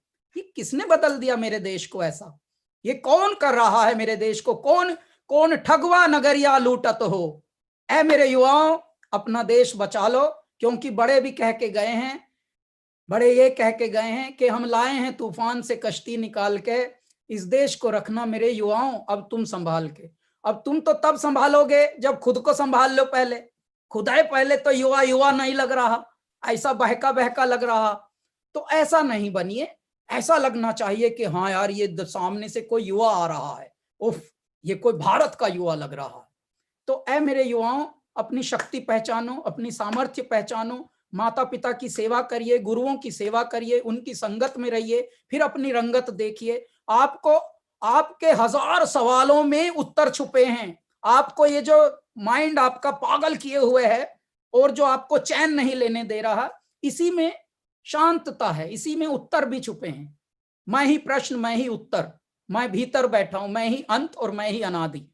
तो इसीलिए आपको मैं नमन करते हुए और आज के इस बहुत ही प्यारे भव्य समारोह के लिए हमको बुलाया गुरुजी ने, महाराज जी ने, भगवती जी ने, नंदिनी जी ने, श्रेया और भी हमारे सारे परमार्थ परिवार पूरा दिखाई रहा है, धीरे धीरे मंद मंद मुस्कुरा रहे हैं सब। अब मैं आपके लिए एक और गाना गाता हूं।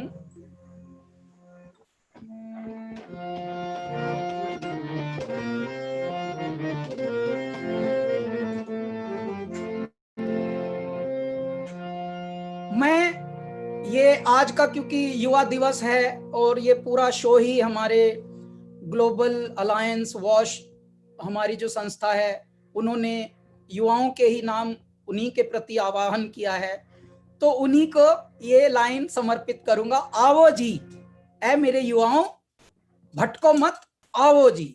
ठीक है।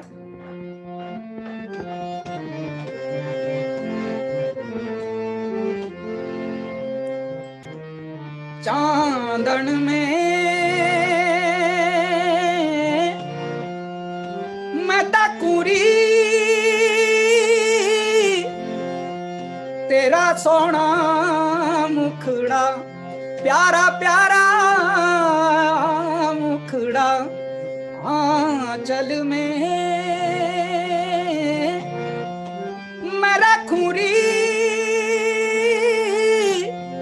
चंदा का मुखड़ा, है जी प्यारा मुखड़ा, तू धरे जहां पाँव तो मुस्काए ये धरती सैया सैया। ऐ मेरे युवाओं, तू धरे जहां पाँव तो मुस्काए ये धरती। वाह, कैसा युवा होगा मेरी धरती का। ओ जी मारी बिनती सुन लो आन मारे भगवान, हमें ना सताओ जी। आओ जी आओ जी आओ जी आओ जी आओ जी आओ जी। राह बुहारूं पग पखारूं तम निहारूं जी, प्राण वारूं बैया डारूं मैं नहारूं जी। हो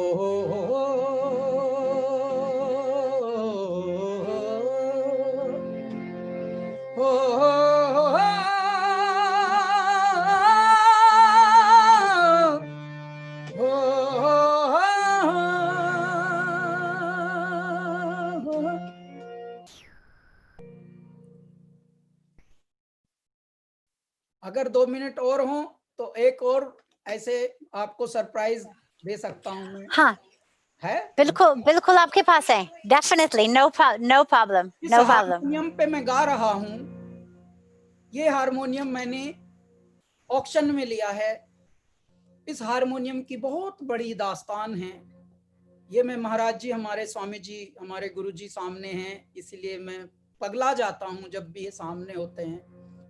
जैसे पिता को पुत्र, जैसे सहोदर को देखकर कोई अनुज, हर रूप में मेरे ये माँ हैं, पिता हैं, संरक्षक हैं, गाइड हैं, गुरु हैं, मेंटोर हैं, हर चीज हैं ये।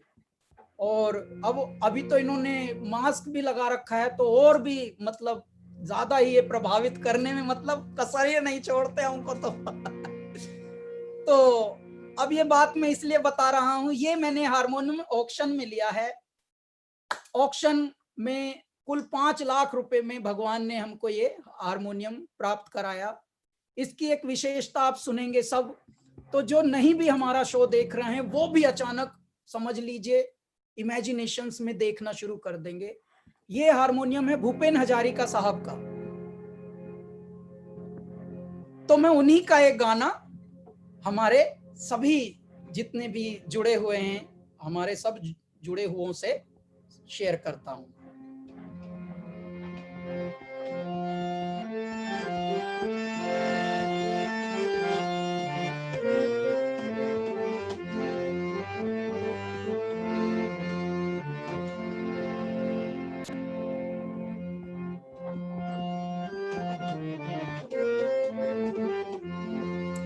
दिल हूं करे घबराए,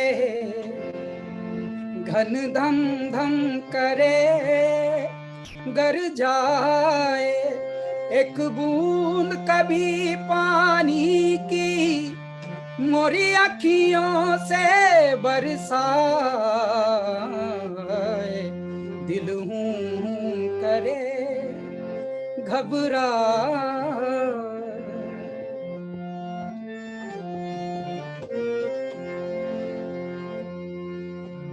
जिस तन को छुआ तूने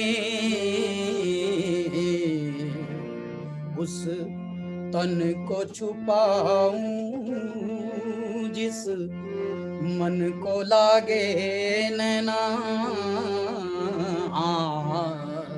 वो किसको दिखाऊं। हमारे गुरुजी ने अरबों खरबों के मनों को छुआ है, अब वो किसको दिखाएं? क्यों?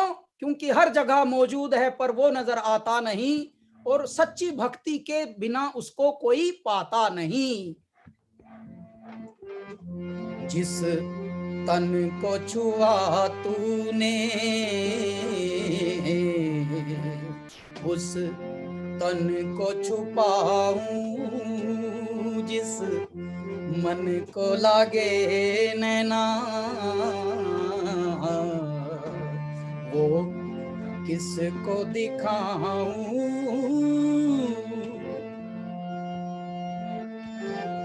ओ मोरे चंद्रमा तेरी चांदनी अंग जलाए, ऊंचटा पटारी मैंने पंख दिए कटवाए।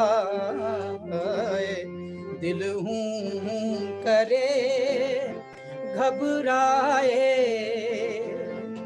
घन धम धम करे गर जाए, कोई बूंद कभी पानी की मोरी अखियों से बरसाए। दिल हूं करे घबराए।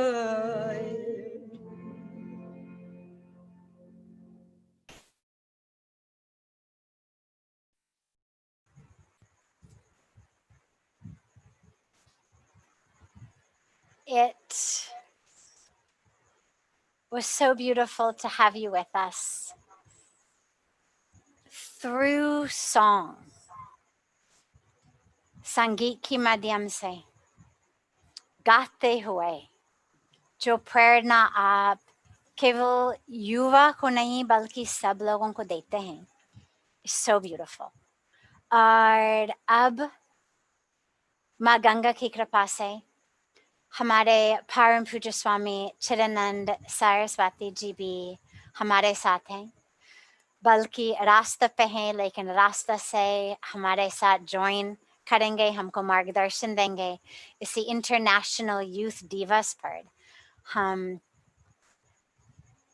आपकी इंस्पिरेशन, आपकी विजडम सुनने की प्रतीक्षा में थे, और we're so glad to now have Pujya Swamiji joining us. And अच्छा कैलाश जी एक इशारा कर रहे हैं, शायद महाराज जी से पहले एक चीज और कहेंगे, एक चीज और गाएंगे। हाँ बोलो।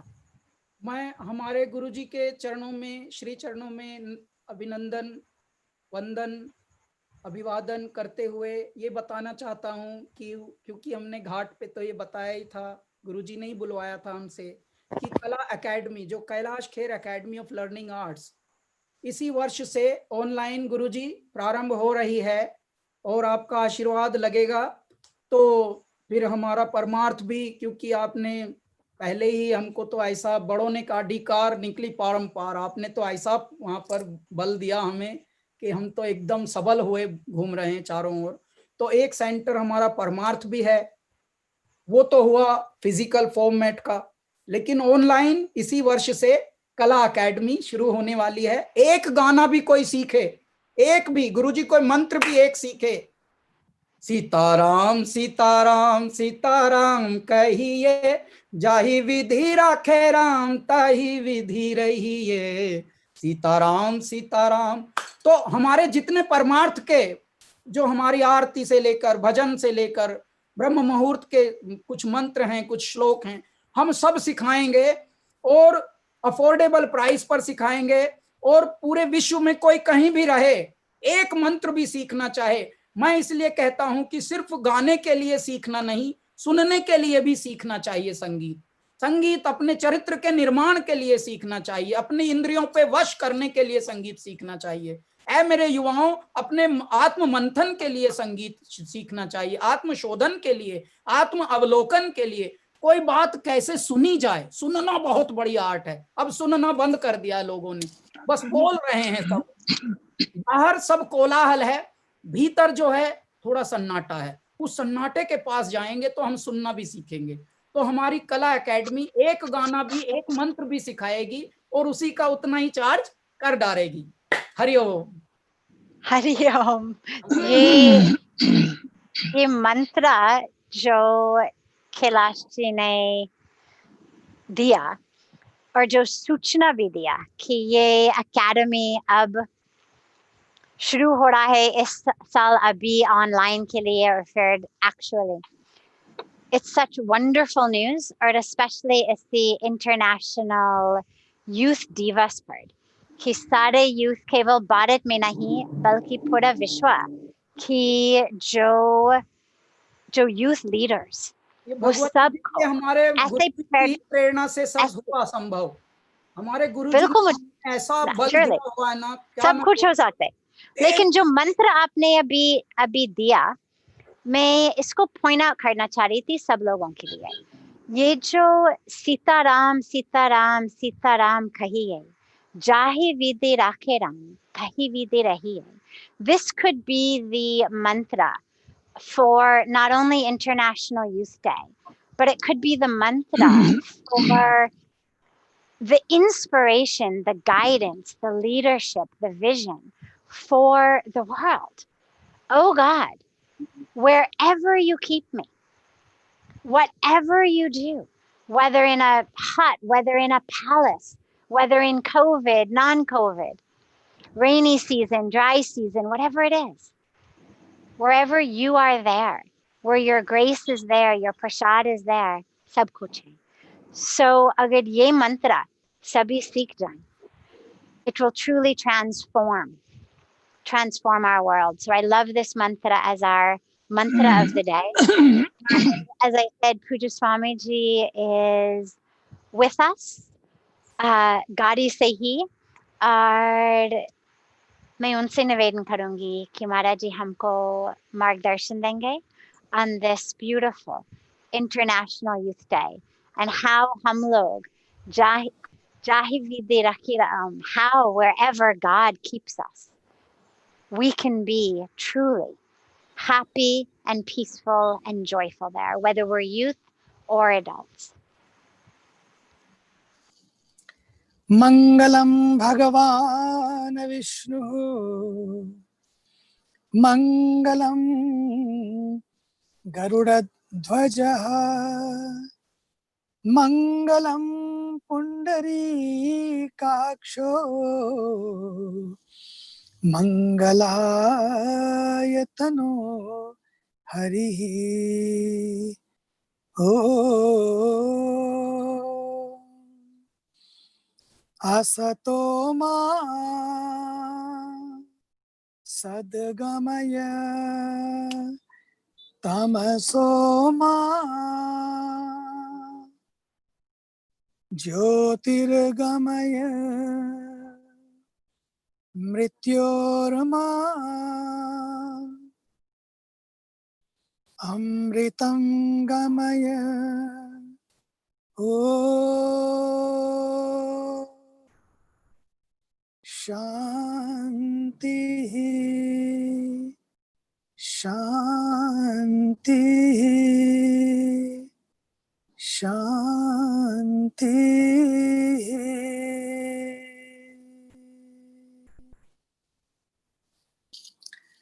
Dear divine, very beautiful soul, Sri Kailash ji. And because time is very short, to all the participants from all over the world, I'm so proud that today, in the age of COVID-19, our youth has shown the way that how we can be innovative and how we can implement those innovations. I'm watching, listening, all this information from all over the world.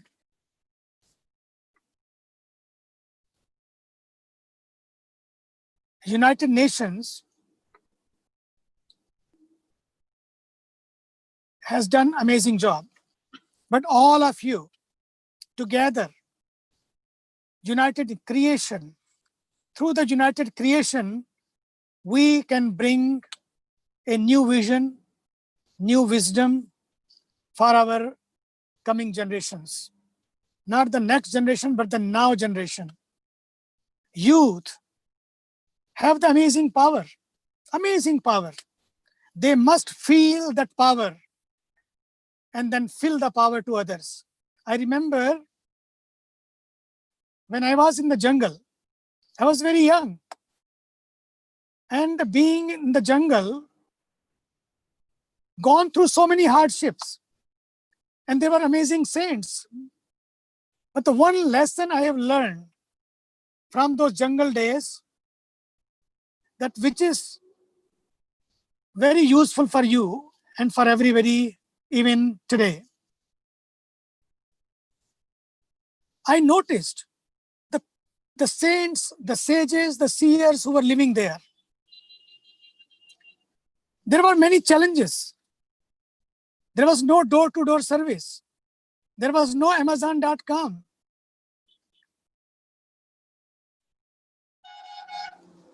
There are no Wi-Fi services. Today in the world, you are having all these beautiful facilities, but not in the jungle. We had it, but still, what we had in the jungle, after having all these hardships, whomever you ask, how are you? They'll give you one answer, super, mast. Kaise hai? Mast hai. And today, after having everything, if you ask children, how are you? Well, it's okay. Yeah, it's fine. Not good. Not good. It's okay. They had nothing okay, but everything was okay. They had nothing set, but they were set. They were set. Nothing was well, but they were well. Today, we have to find this, that how to stay set, even nothing is set. How to stay well when nothing is well. When things go up and down, then how you should not go up and down. Number two, they had nothing. They were living with less. Even I remember sometime there was no food for 3 days. Living with less. They understood the meaning of life is not life is to have more. is great. You all have so much. Even in the time of Corona, nobody was going for job for months, but still people had enough to be happy, to be with the family, to be together. And the mantras I learned from the jungle, from those saints. Number one, life is not only to have more, life is to be more, to share more, to give more. That's what is needed. That's what is needed, Kailash ji. You have amazing life. You are the example. I have seen your early days. How you, from those days, rather than being depressed, you got yourself together. You brought yourself together. And today, world has seen, and you have shown to the world how things can change. Living in the selfie world. We are living in the selfie world. And this selfie world and sometimes selfish world also. We have to understand the power of self. That how not only taking the selfie is enough, but contemplating on the self also. That will make you strong. That will make you together. That's what is needed. Zindagi keval na jeene ka bahana. Zindagi keval na jeene ka bahana. Zindagi keval na सांसों का खजाना. जिंदगी सिंदूर है पूरब दिशा का. जिंदगी का काम है सूरज उगाना. एक नया सूरज, एक नई रोशनी. और वो रोशनी खिलती है. वो रोशनी खिलती है हमारे जीवन में जब हम संकल्प करते हैं कि yes, I will do it. I have to do it and I must do it. And be bold. Use your time, use your talent, use your technology, use your tenacity. Have this 4 T's program. Have these 4 T's. And use your time for the sake of others. Use your talent for the sake of humanity. Life is not only for yourself. Life is for all. Use your technology for all. Using for yourself will make you happy temporarily. But if you use for all, for the sake of others, your time, your talent, your technology, your tenacity, believe me, I have seen it. From that jungle day till today, how it works in our life. Many challenges come. Many turbulences come. Trials and tribulations come. But there is one thing which can keep you anchored and grounded, which can make your peace together. That is yourself. When yourself is connected, grounded with the divine, there is a divine power. Give any name to the divine power. It works. It's an amazing divine insurance company. No dues, no premium, no fees, but it works.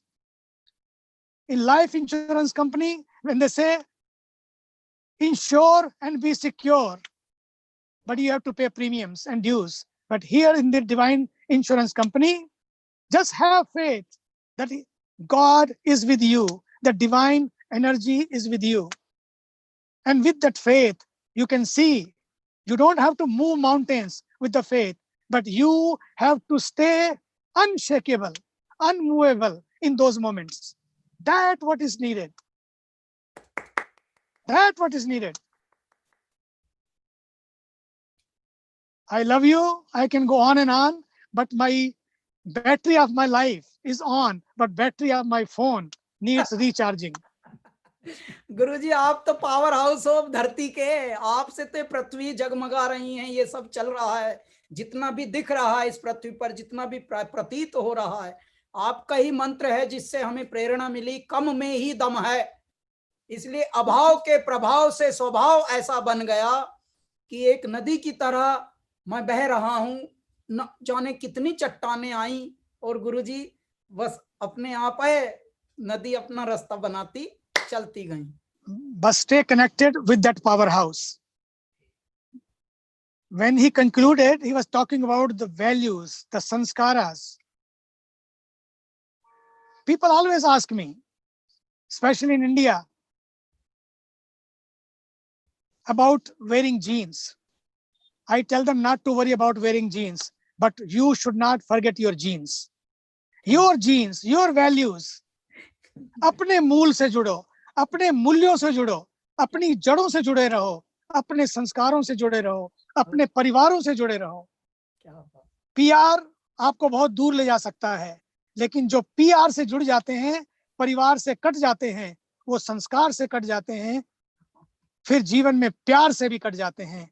इसलिए अपने सबसे बड़ा PR है अपना परिवार, अपने संस्कार, बस उनसे जुड़े रहो, फिर बल्ले बल्ले है, फिर मस्ती है जीवन में, फिर थोड़ा भी होगा, कुछ कम भी होगा, चलेगा, आप मस्त रहेंगे, क्योंकि मस्ती है.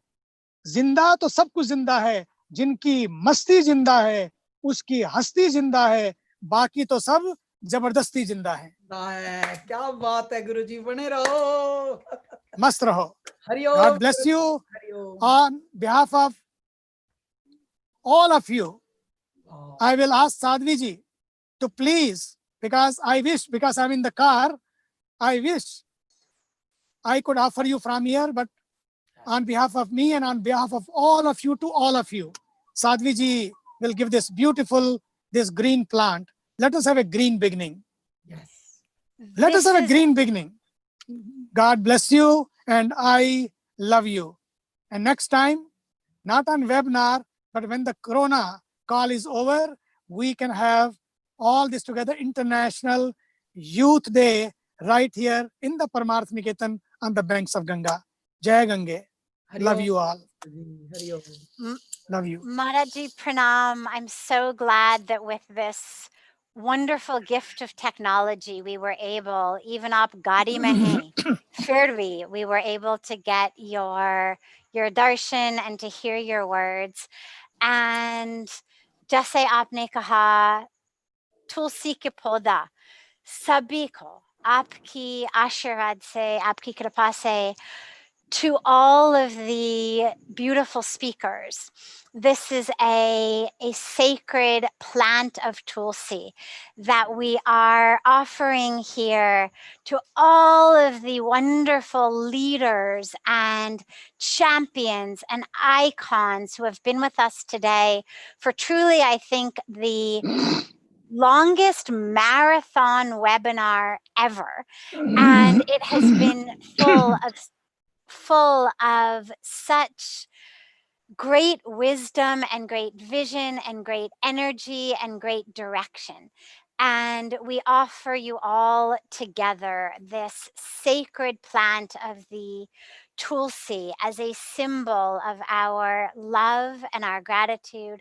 Also, especially to our partners in UNFPA, with whom it's been such a great joy to work, with UNICEF, with the United Nations in India, and also, lastly, our unseen, incredible Seva team who have been working for so long to put this together, who behind the scenes have been running here and there, making sure that the sound is there, the video is there, the tech is there. So a great, great, heartfelt, love-filled gratitude to our beloved Ganga Nandini ji, Dr. Krupali Patel, Shreya Lakhani, Rohan McLaren, Trish Akpan, our Sandeep ji, our incredible Rishi Kumars, Marjorie, all of our wonderful, wonderful Seva team who have really been so great. And to the beautiful, beautiful team here at Paramarth Niketan. And his connection isn't stable enough, but Venkateshji is also with us from UNFPA and has asked to just express his gratitude. So in expressing his gratitude, also Venkateshji, we offer our gratitude to you for the great work that you and your behind the scenes team has been doing in all of the wonderful work that our Global Interfaith Wash Alliance and Divine Shakti Foundation have had the great joy in coming together with UNFPA to do. And we look forward to so much more for youth, for the people of India, and for the people of the world. Have a beautiful, beautiful International Youth Day. And we look so forward to all of you joining us for our next special event. And we'll be sure to let you know whenever that happens. Much, much love to you all. And Kailashji, we love you. आप तो प्यारे हो जी, आप प्यारे हो क्योंकि आप हमारे हो। अब गुरुजी के लिए मैं चलते चलते एक बहुत बात बोल देता हूं कि आप हमारी चमक हमारा नूर हैं, इसीलिए हम थोड़े से मगरूर हैं।